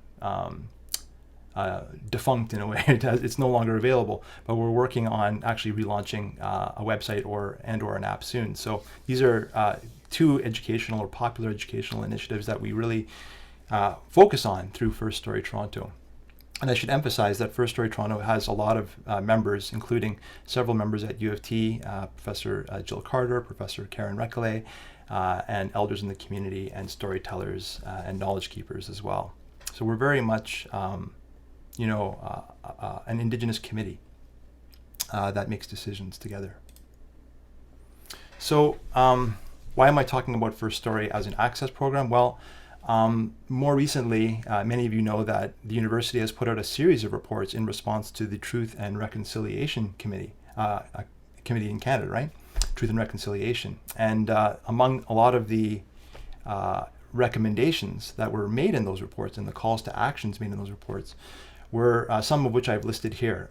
These are not, of course, the only ones, but these are some of the ones that resonate with the work of First Story. So, for instance, they've called for expanded and updated Indigenous curriculum in all divisions across the University of Toronto and all campuses. They've called for more training for faculty and staff on Indigenous perspectives, on Indigenous communities and knowledges and histories. They've called for expanded opportunities to experience Indigenous land-based learning in and around Toronto. And this is something that was just articulated very well by Liat Margolis and Elder Whabagoon in their presentation, in what they talked about. Certainly to have more mentorship opportunities for Indigenous students, and actually opportunities for Indigenous students themselves to be mentors to their classmates, to their colleagues in the university community. And for stronger links with Indigenous communities, obviously to provide engagement opportunities for students at the university, both Indigenous and non-Indigenous, but also as a way of encouraging enrollment of new Indigenous students and recruiting Indigenous students who might be interested in enrolling as students at the University of Toronto. And then finally, of course, increased funding opportunities for Indigenous students. These are all really, really important calls to action that relate specifically to the Truth and Reconciliation Commission and the university's response to this. But I wanted to highlight that these are also all access initiatives. In fact, pretty much all of the calls to action in these reports respond directly to access initiatives and access programming. And so these reports have also called for increased partnerships with First Story Toronto in several different ways, explicitly. So one of the things that we've engaged with at First Story Toronto is to partner with University of Toronto more closely, specifically through Woodsworth College, where I'm where I'm located, to meet particularly an increased demand for bringing Indigenous knowledge and story walks about the history and Indigenous presence of this land to a variety of U of T students, staff, and faculty through a whole bunch of different curricular and extracurricular events. And so I mentioned before, as a part of this and preparing for this, we created tours or story walks of each of U of T's 3 campuses, so that we would be able to go to any classroom across U of T and engage in a discussion around the stories of this land. And ideally and originally, these were all land-based opportunities. These were land-based storytelling opportunities where we would go out onto the land, be together with small groups or even larger groups sometimes of folks at U of T, and literally engaging with the land and the stories that compose that land. I should also note that to help with this initiative, to help with this partnership, Woodsworth College was also able to fund an Indigenous mentor and community partnership specialist, who is Charlotte Big Canoe, who I think is in the audience for today's. Hey Charlotte, there you are. Who's been doing a lot of work through the college to help support the increasing demand for the tours across U of T, and to support the kinds of work that we're doing with our guides that are involved in the training initiative that I'm going to talk about next.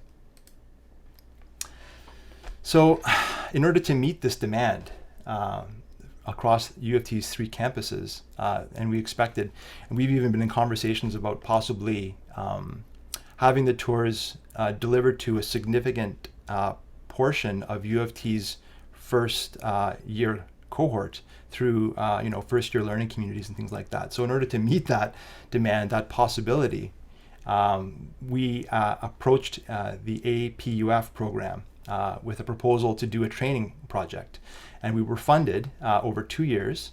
And it's been a little bit longer than that now as we wrap up this program because of COVID, but to train a new cadre of Indigenous guides. So this was training, a project that was applied for by Jill Carter, myself, and Susan Hill, but the training was mostly led by Jill Carter and myself. And we had 2 cohorts of about 7 students each in each year, in each cohort. So one from 2019 to 2020, and then another one from 2020 to 2022, which is just wrapping up now. So we developed a training guide.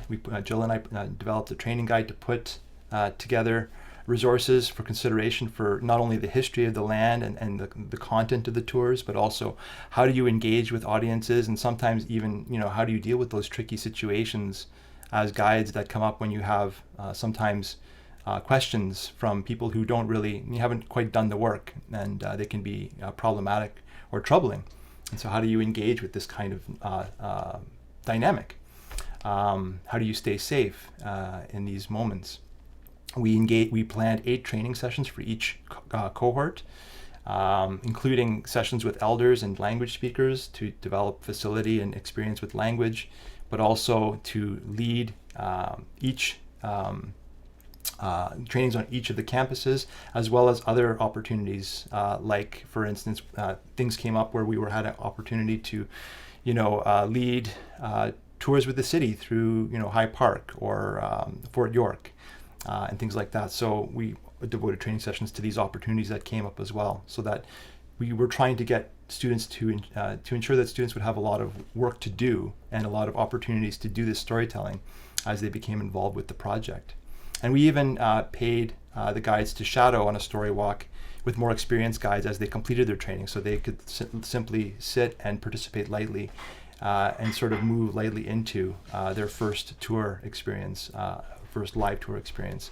And now we've got 2 fully trained cohorts that are actually actively leading tours right now across U of T's campuses, but also broadly in the community beyond U of T too. Now, we did have to kind of reorient the project because of COVID-19. We couldn't gather in person safely, and this is a big problem for a land-based storytelling initiative, as you can imagine. So we were able to reorient the APUF grant with generous support of the folks at APUF to focus more on virtual story walks for the short term, so that we could continue that storytelling as the guides were completing their training. So we were able to develop virtual walks to replace all of our in-person walks. And we were able to reorient our training initiative to involve how do you lead and develop even virtual tours of Indigenous presence in Toronto. And we were even able to use grant funds to fund trainees to purchase equipment and for their time to create their own virtual tour resources that they could use in their own tours. So more recently, most of the tours we've done have been virtual. We've got 360 cameras and 360 audio mics and all kinds of other equipment to be able to create tours where you can kind of virtually move around in 360-degree space, which doesn't quite capture the sense of presence of actually being on the land, but it does kind of approximate it, and it gives you a sense of place. I don't think it's perfect, and we still have more to do on those tours, those virtual tours. But they certainly have allowed us to continue to engage people at U of T classes and extracurricular events and even beyond in this kind of storytelling, which we wouldn't have been able to do otherwise.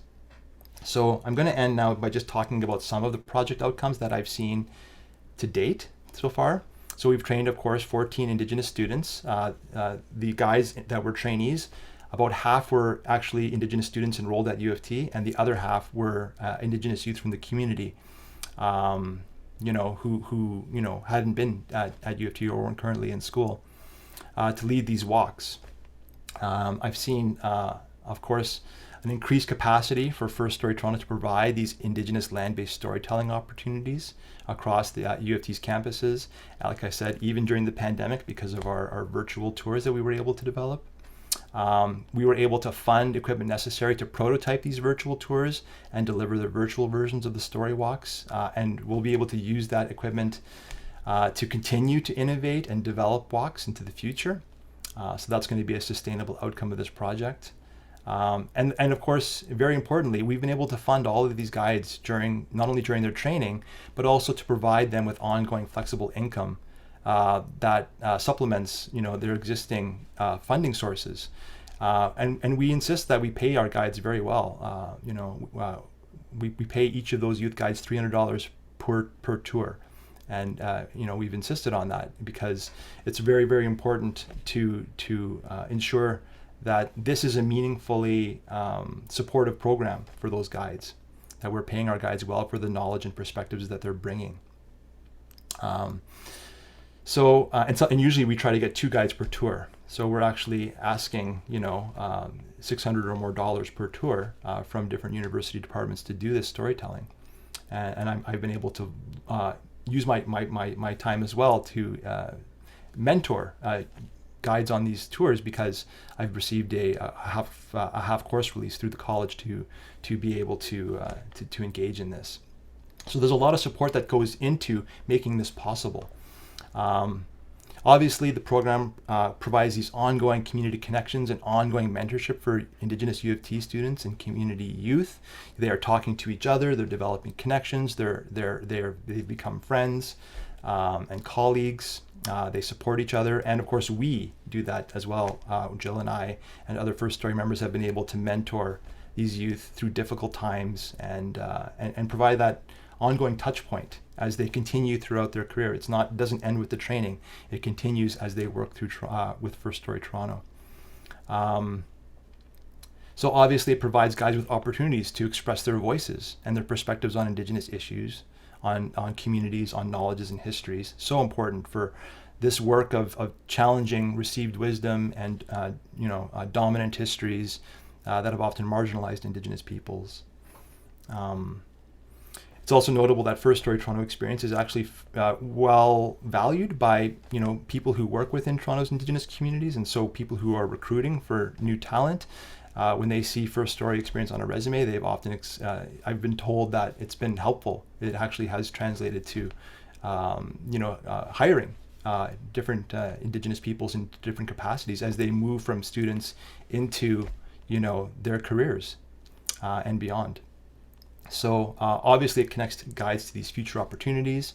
There have been lots of times when we've been approached by organizations outside of U of T, like the Toronto International Festival of Authors, to do this storytelling, and we bring our guides to that work, and they're able to make those connections with all kinds of other organizations, both at U of T and beyond. And so I've personally been approached by a lot of several different Indigenous students after leading these tours, after seeing their other Indigenous students lead them alongside of more experienced guides, expressing, yeah, I want to do this too. How can I get involved? So there's that. They see what it can do, and they see the promise for them. They're excited about the possibility of being able to share their voices with diverse audiences. And so more recently, I've noticed that some of the community youth guides that actually weren't enrolled in school when they started the training project have since applied to schools, including at U of T, to begin their undergraduate studies, and often in some cases through those access programs like the Transitional Year Program and the Academic Bridging Program at Woodsworth College. And we expect that there's going to be more of this to come as guides continue to develop their facility with expressing their voice and developing their confidence in their knowledges and their own experiences. So this is very authentic, very passionate work that we all do. And even though sometimes it's difficult, it's something that we were all committed to because we all see value in it, regardless of whether we are students or professors or knowledge keepers or elders. So thank you very much, everyone. I'm going to wrap up now. Thanks for your time. Wonderful. Thank you so much, John. I'm mindful that this is the second, if not third, program that we've heard of today that centers land as first teacher. And that may be important for people who are here today to start thinking about as they consider developing programming with Indigenous community. So I'd like to call on our next speaker, and that's Nadia Rosemond. Nadia, I just invite you to turn on your camera and unmute yourself. Nadia is the Assistant Dean, as I mentioned, of Co-Curricular Engagement and Studio Leadership at the University of Toronto, Scarborough. Nadia, are you able to? Wonderful. Thanks, Dawn. Thank you. Thanks, everyone. I'm really excited to share how one of our programs was able to, the magic word, pivot throughout the pandemic and still be of service for our community. So the Amani Academic Mentorship Program or Black Academic Mentorship Program is 16 years old. It was a student-led and developed initiative. And I want to just shout out some alumni in the virtual audience that I have met during my time working at UTSC. There's Leah and Janice that are some of our Amani alum that were staff over the years. There might be more in the audience, but I worked with those two in the last couple of years. The goals of the program is that Black UTSC students mentor Black middle school and high school youth in East Scarborough. Over the years, we've been supported by external donors like Dr. Marianne Chambers, APUF, and our campus fund to help with the program. And one of the pillars of the program is to bring youth to physically be on campus to get that experience of being a post-secondary student, feeling like they belong here, that they're welcomed here, that it's an option for them. So imagine our dilemma when this thing called COVID-19, this pandemic, hits us, and a pillar of our program where we want to gather in community, be together, relationship build between mentor and mentee, is kind of thwarted by the pandemic. Amani means faith, so definitely leaning into our name, leaning into that belief of like, we'll have faith that we'll navigate this and get through this. Other elements was dedication. So we're not going to give up. The show must go on. How does a show look like? What can we do to kind of fill that void and keep it going? Trusting the process and surrendering. So really leaning into our student leaders at the time. So Ever Emefadon and Isaiah Murray, who were our co-leads for that year, leaning into their wisdom, their guidance, the feet on the ground for how to pivot the program to a virtual setting. So one image is like in the before times when we gathered in person with all the glitz and glamour, and then pivoting to having our show online, using streaming platforms to still gather physically together, but virtually together. And yes, it is an old Nintendo. That's my old Nintendo system there. That's my TV, but celebrating the end of the program, that we made it despite the pandemic, that we were able to gather together, but just leaning into the technology that we had and making sure that the show went on. Other wins, as we leaned into the Zoom world, looked like, and as we worked with students and worked with professionals across the GTA for a lot of our programs, loving like brave virtual Black spaces. So I don't know if this is like, people remember this old game show called Hollywood Squares. So when you had like a Zoom room where like all the squares were like filled with Black faces, the warmth, the feeling, the comfort, the healing that it kind of brought to people that were entering our virtual spaces was very rewarding and fulfilling during a time of crisis, a time of multiple pandemics, not only the COVID-19 pandemic, but also the awareness of Black Lives Matter movement. So having the option that we were able to still gather and see each other and kind of still occupy spaces as Black people was still present through things like Zoom. We were able to launch a pilot of a tri-mentoring program for the mentors involved in our program. So with professionals from Scotiabank and the Rotman MBA, their Black student network, we were able to kind of launch a mini mentorship of our students with professionals. They were having it online, helped the professionals kind of be able to connect and mentee our students because it was easy to kind of meet right after the work day and in the evening. We also saw an increase in our parent and family engagement. So in the before times when we had a parent night, we would be lucky if we had a few families be able to attend as it was a weekday. But in the virtual setting, we were able to have at least like 40 plus families and parents attend to learn more about the program, share their concerns. And we were able to have a workshop by Dr. Carl James to kind of help them navigate the education system in Ontario.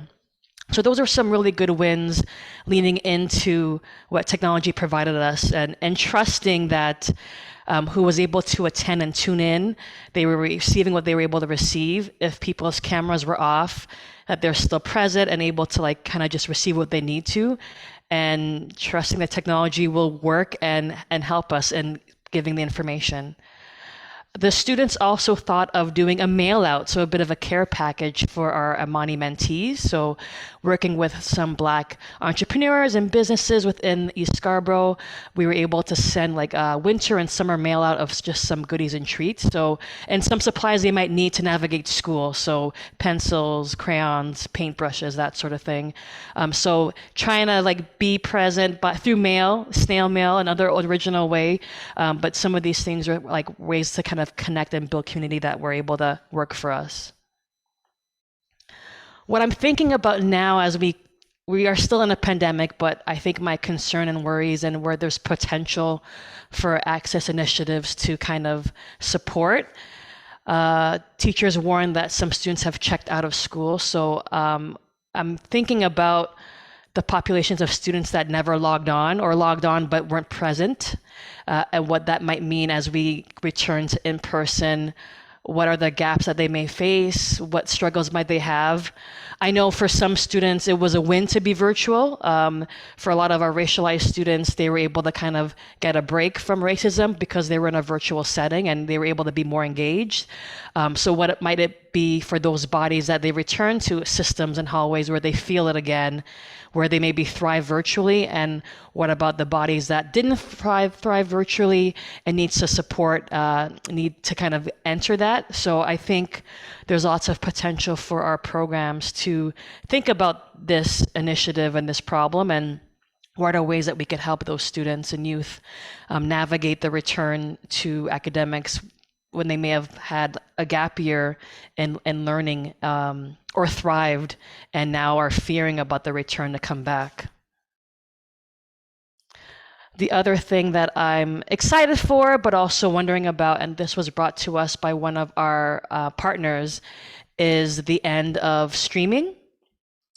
Academic and applied streaming is ending this fall, and that used to be a tool of discrimination, racism, oppression, and it's great that it's ending. However, what might be the needs that our families and students might face that would have been streamed to applied or academic? What the needs are to, as we merge these two worlds in the classroom, what might the supports need be for the families, for the students, for the teachers to help navigate this merge? The potential is that now more than ever, post-secondary is an option for everyone, not just for the academic. I hope the students that were typically streamed and applied, our access programs reach them and are able to encourage and support them to think about post-secondary as an option. So there's more people to reach and support, but what might this look like and what might the needs be are things that I think we could explore, and that we could make a positive difference and help in some way.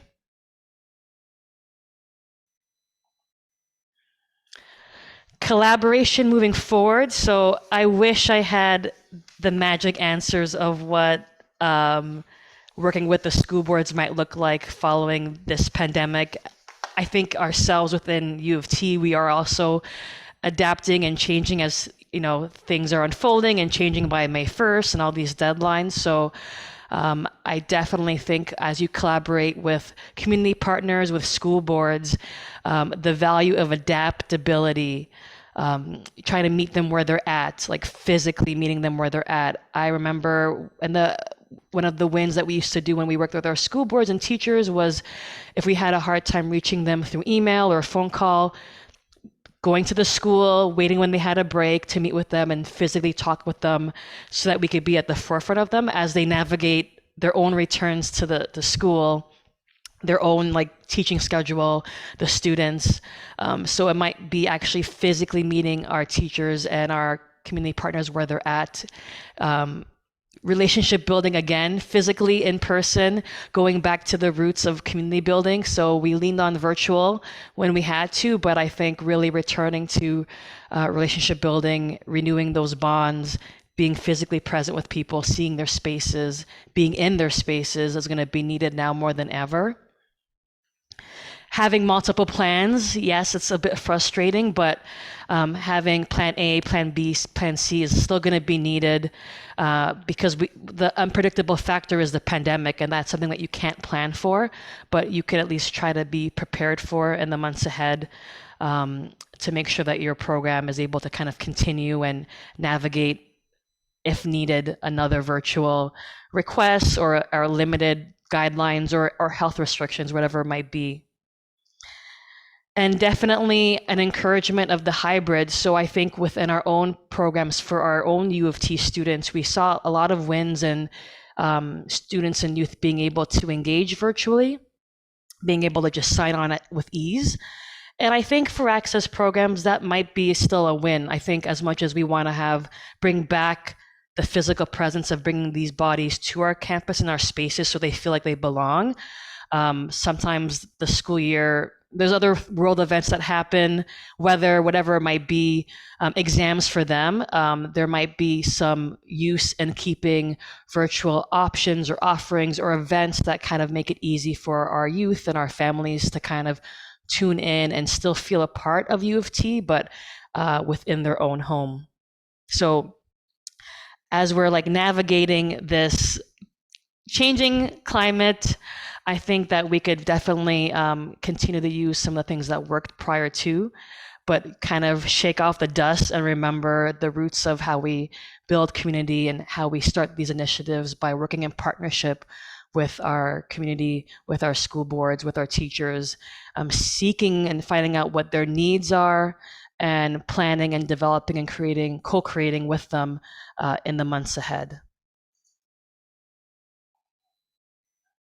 So thank you, and I look forward to the Q&A following this. Wonderful. Thank you so much, Nadia. I appreciate all of the time and energy you spent putting this presentation together for all of our colleagues. At this point, I would like to invite Maureen to turn on her camera and unmute herself. Maureen is the Director of Academic Planning and Program Initiatives out of the Office of the Dean in the Faculty of Arts and Science. And as her presentation says, she's going to be sharing with us some information about laws, the Law in Action Within Schools program, specifically a program evaluation. Nadia, thank you so much, and the floor is yours. Hi, everyone. My name is Maureen Pang, as Dawn just mentioned, and I'm here to talk about, in my capacity as a researcher, the program evaluation I undertook of this laws program, which I think there are, the program people, program staff, some alumni that are in the crowd today. So very excited to share the program with you and just so honored to have been invited to here today. And of course, now my slides won't progress. Here we go. Just a few sort of what I'm going to talk about today. So why working on post-secondary access, how I evaluated the program, the theme of this whole rapid round, which is of doing the work, and also any potential future collaboration possibilities. So this group probably isn't the right group to talk about this, but to many, post-secondary access is actually considered universal in Canada. And so there is a group of people that don't see it as being a problem to be solved.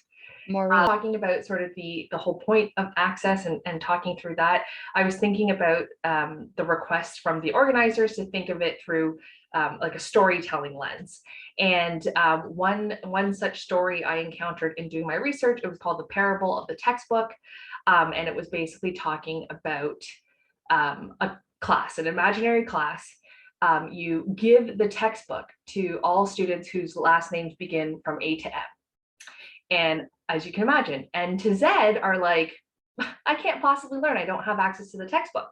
So halfway through the term, they say, you're right, let's make it a meritocratic system. Let's ignore, what happened before, and we'll give everyone who has good grades the textbook.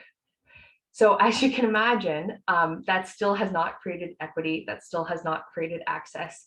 And I thought that was an interesting parable to just talk about this academic concept that was introduced to me from my supervisor, Ruth Childs, by Ball, Ray, and David, where they talk about access for essentially two different groups of students. So students who are contingent to post-secondary education and those who are embedded.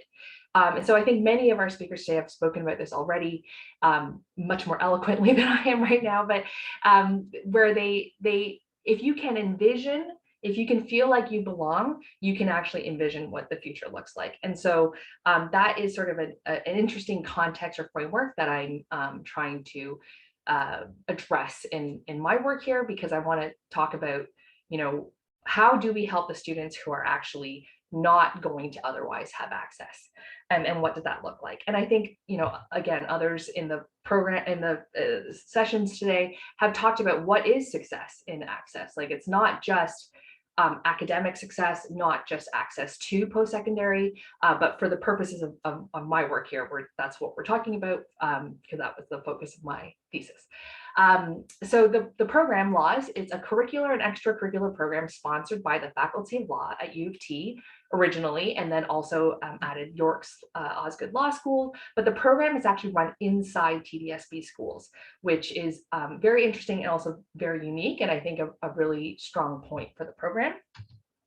And the program is doing really excellent work using the rubric and the metric of actually sort of comparing graduation rates and access to post-secondary. Definitely the law students are, doing better in that sense. But some considerations are sort of, is there selection bias, or like, what's the admission strategy for getting students into the program? I think one of our earlier panelists talked about sort of that, what happens pre-pipeline. Nadia just spoke about the streaming process. All of these things add to the ability for a student to get into post-secondary that obviously is outside of the confines of what happens in high school or what happens in university. So another thing to consider is just they have all this extracurricular programming, which is fantastic. There's an internship program where students get to go work in law firms. There's a mentorship match-up process, which I also think is really critical to the success of the program.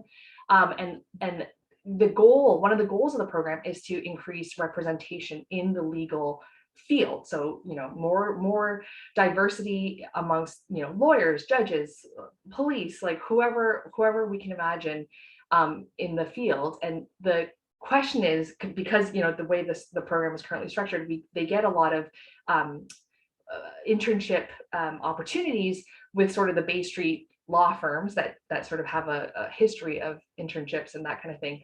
How do we diversify into other areas with this group? And then finally, just the last concern is scale. Is currently the program runs in about 7 schools in the TDSB, and I think many people spoke of it today. Just the gains we have won from hybrid, this virtual access, but also how do we make sure that it stays, it sort of maintains the soul of what the program is meant to do. So I just wanted to talk a little bit about the operations and logistics of doing all this, and I thought this was a good quote or slide to get started. I think this is such a huge scope of work. It is such a difficult thing to do. And I think today, just having seen all the different panelists, all the programs that occur, it clearly needs to happen in a broad scope of places and with everyone's help. So I think some key things to think about is just, for me, this is my sort of defining my research goals and that kind of thing. It was looking at what I needed to do here in order to accomplish the research project. I did it as a secondary data analysis because I was able to connect with the TDSB and get data from them. Someone earlier today talked about sort of looking, I think it might have been Professor McEwen at the top, how to get the data, how do you know what you're getting, how do you know what is being labeled and interpreted, like sort of being really critical about thinking through what you're getting and how you're measuring it. Because there's issues with self-reported data, there's issues with selection bias, there's issues with a lot of different things. So just things to think through. And then also just, what is success? For me, it was just about actually just completing the project, being able to get all the pieces together and get everything sorted out. But, as people spoke about today, like, what is success? Is access to academic success? Is there other things to consider? I think one of the other people mentioned this whole pathways to self-discovery and growth, which I thought was really critical to consider here as well, because even if they don't necessarily get into post-secondary education, maybe there's another pathway that makes sense for them. And then just some considerations for those of you who are running an access program. Try to set yourself up for success with data collection strategies, so that you can gather as much data as you can in as granular a level as you can, because for sure that was one of the difficulties of this evaluation, was actually just getting a hold of all of the information at the end of this period of time that we were trying to assess. Also for outreach purposes, and use social media, use whatever you can do to allow yourself to stay connected with your alumni groups and connected with potential volunteers and that kind of thing here. And also consider, so this is, and I think this is a good one, is consider what kind of admissions barriers you're erecting for the sake of quality of the program. I think, we talked about that a bit today, again, with just the idea of like, this is bigger than just this point in their career and overall like life. There's just so many other factors that that engage with this. So I'm thinking about the transitional year program. I'm thinking about what Nadia just talked about with de-streaming. Like there's just so much more here than just academic GPA success for underserved students. So I know I'm running out of time, but I just want to talk a little bit about future possibilities and collaboration. So again, I'm just talking about improving the pipeline, that, affordable childcare is a foundation of that, early literacy programs, removing suspension for younger grades, removing streaming, which I think is all on its way to happening, but, not without its difficulties. Again, and then just talking about improving retention, and not just getting them into college or university, but also improving graduation from, which is another area that is also problematic. We those of us here today, we know it's hard to ensure that we can get them in sometimes, but we can't always get them out. And then finally, improving access to postgraduate education, which is even more of a barrier and also really critical to improving representation in the university and in other places. So I think that's it for me. Thank you so much for your time. I appreciate it very much. And I just wanted to thank everyone again for. Wonderful. Thank you so much, Maureen. So Maureen, you actually, if you'd like to unshare, but you can keep your camera on. And I'd just like to invite all the other, John and Renee, if you'd like to turn your cameras back on. We will have a couple of moments for questions from the group. And I can see that there's one question, a couple people have actually privately sent me some questions also. So just, I'll just honor the question that's in the chat here, which is around what were some of the surprises you faced when you began your projects that others might learn from?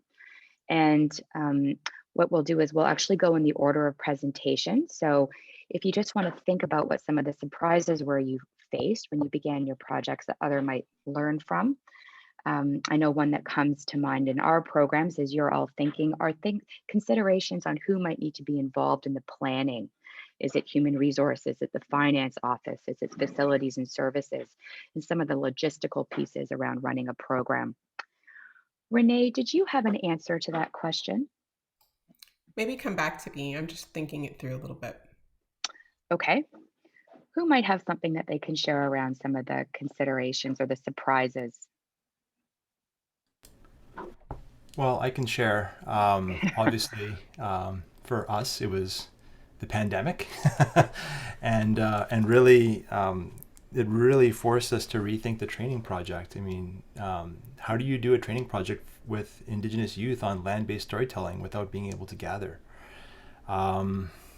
Luckily, you know, some of us had some technological skills, and we were able to put something else together. And I think what allowed us to do that, though, was an orientation towards adaptability and flexibility. And I think people have, other speakers have mentioned this in their presentations already, which is just how important it is to be flexible, you know, to sort of plan for, you know, plan A, plan B, plan C. In the case of that something goes wrong or something comes up that you didn't anticipate.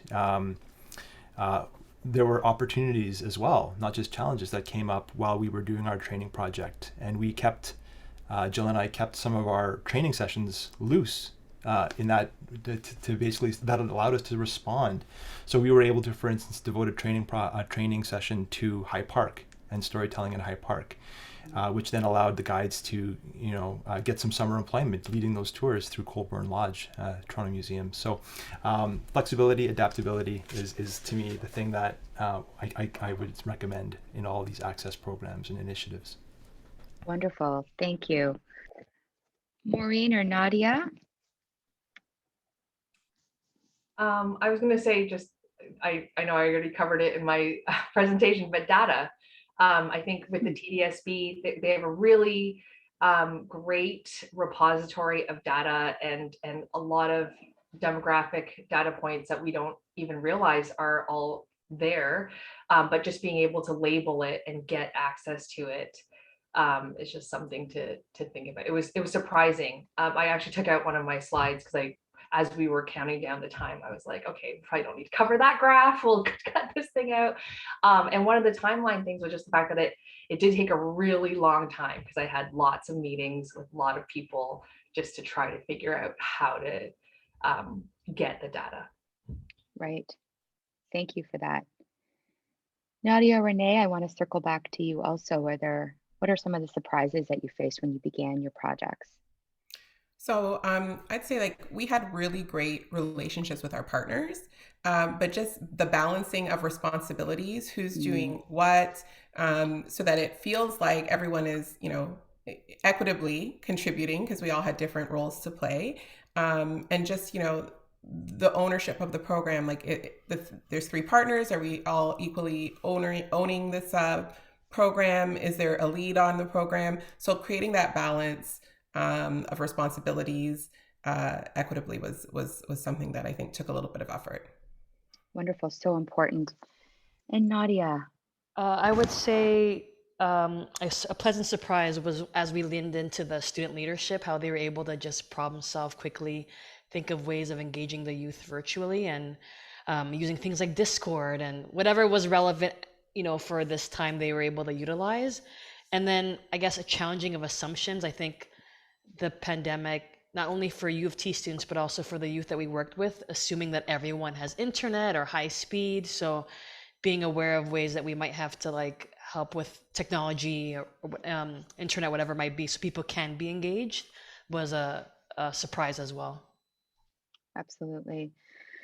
So we do have someone waiting to do our closing, but what I wanted to just offer to those that are with us this afternoon is that from listening to everybody today, we know that there is a lot of work behind the scenes that needs to take place in advance and during to make these programs happen. And certainly everybody on this panel can provide support to colleagues across the institution that are looking to avoid some of the the things that we didn't avoid, perhaps, and share what we've learned and some of the best practices that we've put into place, or promising practices, perhaps, is a better way to put it. I wanted to thank all of you. I'm sorry that we're not able to get to more of the questions in the chat, but I do want to just be considerate of the time constraints that some of us have. So with that, I'd like to thank you, Nadia, Maureen, John, and Renee, for your time and sharing your knowledge with all of us today. And I'd like to just take a moment to actually invite our closing speaker to come up. And again, thank you so much. So Sandy Welsh will be joining us in a minute. And maybe Sandy, I could just ask if you would like to unmute yourself. And that's right. So Sandy is the Vice-Provost student here at the University of Toronto. And we are so fortunate that she's able to join us here for the last little bit of our session, although I do understand she's been here for most of the day, if not all. So Sandy, thank you, and over to you. Thank you, Dawn. And I was loving listening to the questions. And so I hope all of you, if you have other questions, that you'll reach out to each other after this event, because really, this is what this day is about. This is what our third annual Access Connections Day is about. It's about finding ways to connect with each other. And so I just want to thank you all for your participation.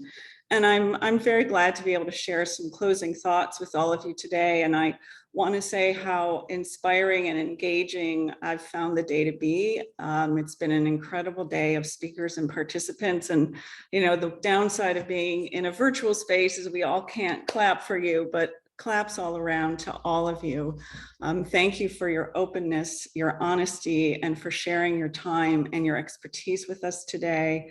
Beginning with the opening keynote remarks by Professor Rhonda McEwan. I think she really set the tone for the day, making it clear that systemic change is an essential driver that must be at the forefront of all of our access efforts.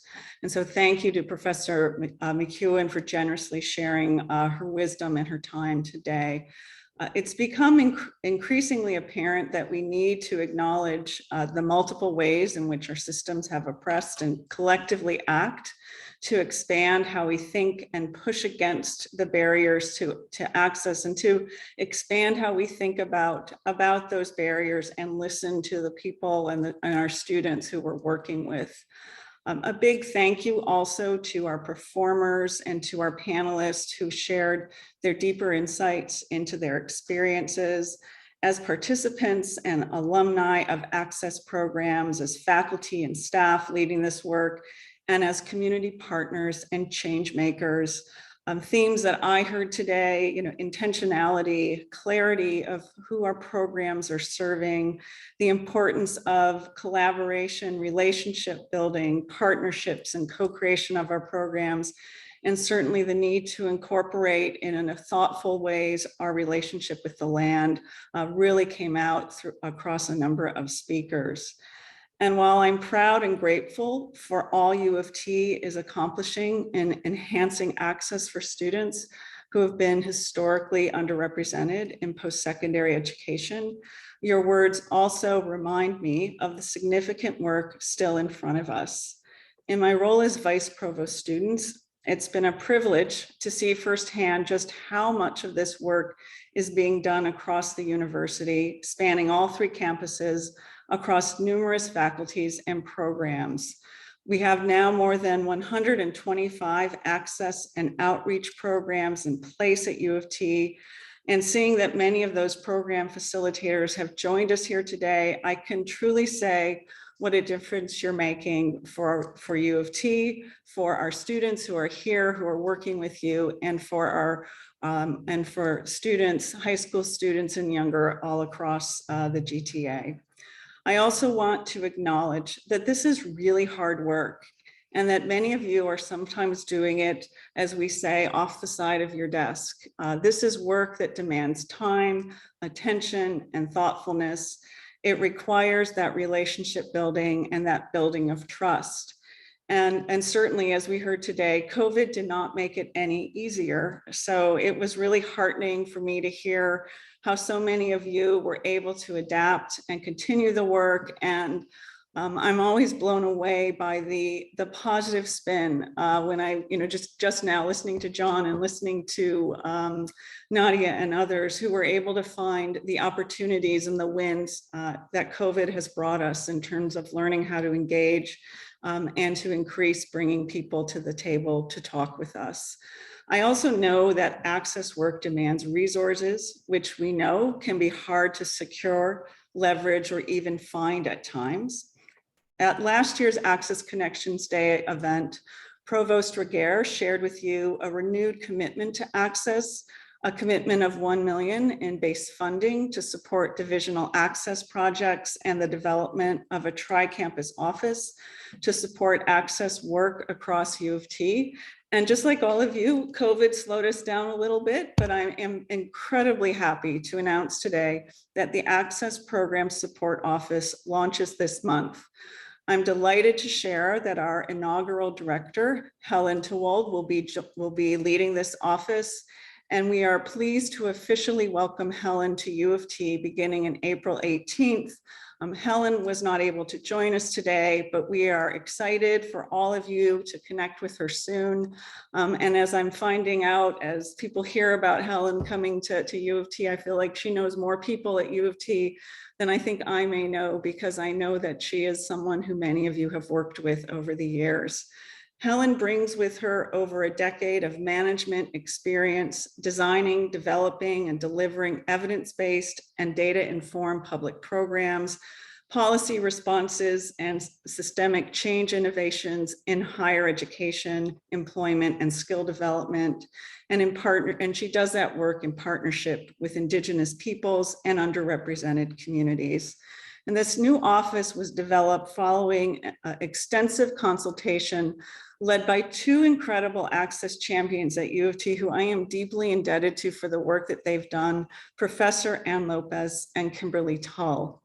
The need for greater collaboration, resources, and opportunities for learning and connection was highlighted time and time again through conversations with access leads across the university. Anne and Kimberly were instrumental in leading this consultation effort and in developing the core objectives of this new office. So thank you, Anne and Kimberly, so much for the work that you've done. The Access Program Support Office, as its name so clearly states, is here to support you, our access partners, to elevate the great work that's already being done, to secure additional resources, to support access programs with planning, data collection, and research efforts, and most importantly, to connect, to build, and nurture relationships with each other and our community partners. Our shared goal is to enhance opportunities for underrepresented students, to create pathways to higher education, and to build supportive communities for these students when they thrive. We want to create spaces where students can not only belong, but they can also thrive. It's true that there is still lots of work ahead of us, but seeing how the access portfolio has grown at U of T in recent years, I know that we are on our way to shifting systems and structures, just as the theme for today's event suggests. And on that note, and before I pass it over to Anne to close out today's event, I want to thank the organizing committee for this year's Access Connections Day. This event is truly a tri-campus effort, and we're so thankful to have had such a motivated team behind this initiative. Alongside Ann Lopez and Kimberly Tull, I would like to thank Nancy Bucker, the primary coordinator of Access Connections Day. Thank you, Nancy, for all of your efforts to pull this day together. Additionally, I'd like to thank Dawn Britton, Michelle Catino, Eleonora Dimitrova, Lydia Gill, Lance McCready, Jesse Metcalf, Jessica Silver, and Brenda Waztaskut. We greatly appreciate all of your efforts in coordinating today's activities. Thank you as well to the Hart House events team for providing exceptional support for today's virtual event. And I'll share one final reminder with you all today. And I know it was mentioned by a few programs who have received this funding. Applications for the Access Programs University Fund, or APUF, or what I refer to as APUF, are now open. This fund supports the development and expansion of access programs across the university, including some of the programs you heard from today. The Expand, Sustain, Build application deadline is May 11th. We continue to accept seed applications on an ongoing basis. I really encourage you to apply, and I think you saw today we have a broad range and a very expansive understanding of access in terms of the programs that we support. So please reach out and get in touch with us if you have any questions. And with that, thank you all again to all of you who've participated, in particular to our amazing performers and speakers. And with that, I will now turn it over to Ann Lopez to say a few final words. Thank you. Thank you, Sandy. Oh, wow, you summed it up so well. Nothing more to say, just to say that we've come together in community to talk about access. The learning has been so great and amazing. And I just really want to encourage Nancy and Kim and Dawn and everyone to put your cameras on. Everyone, put your cameras on, put your mics on, and let us really have a big hand for today's work. It has been amazing. We leave here today energized, thinking about ways that we can continue to do this work. And we've learned so much today, rethinking underrepresentation, all of the stories and all of that, and really not allowing the pandemic to get in the way of the work. And so it was just so exciting to hear of all of the ways in which we're bringing theory to practice and doing the work. So thanks everyone for coming. We see you next year for ACD 2023. And really thank you for spending time with us and for being in space. So let us all go out with a nice round of applause and thank you. Thank you, Heart House.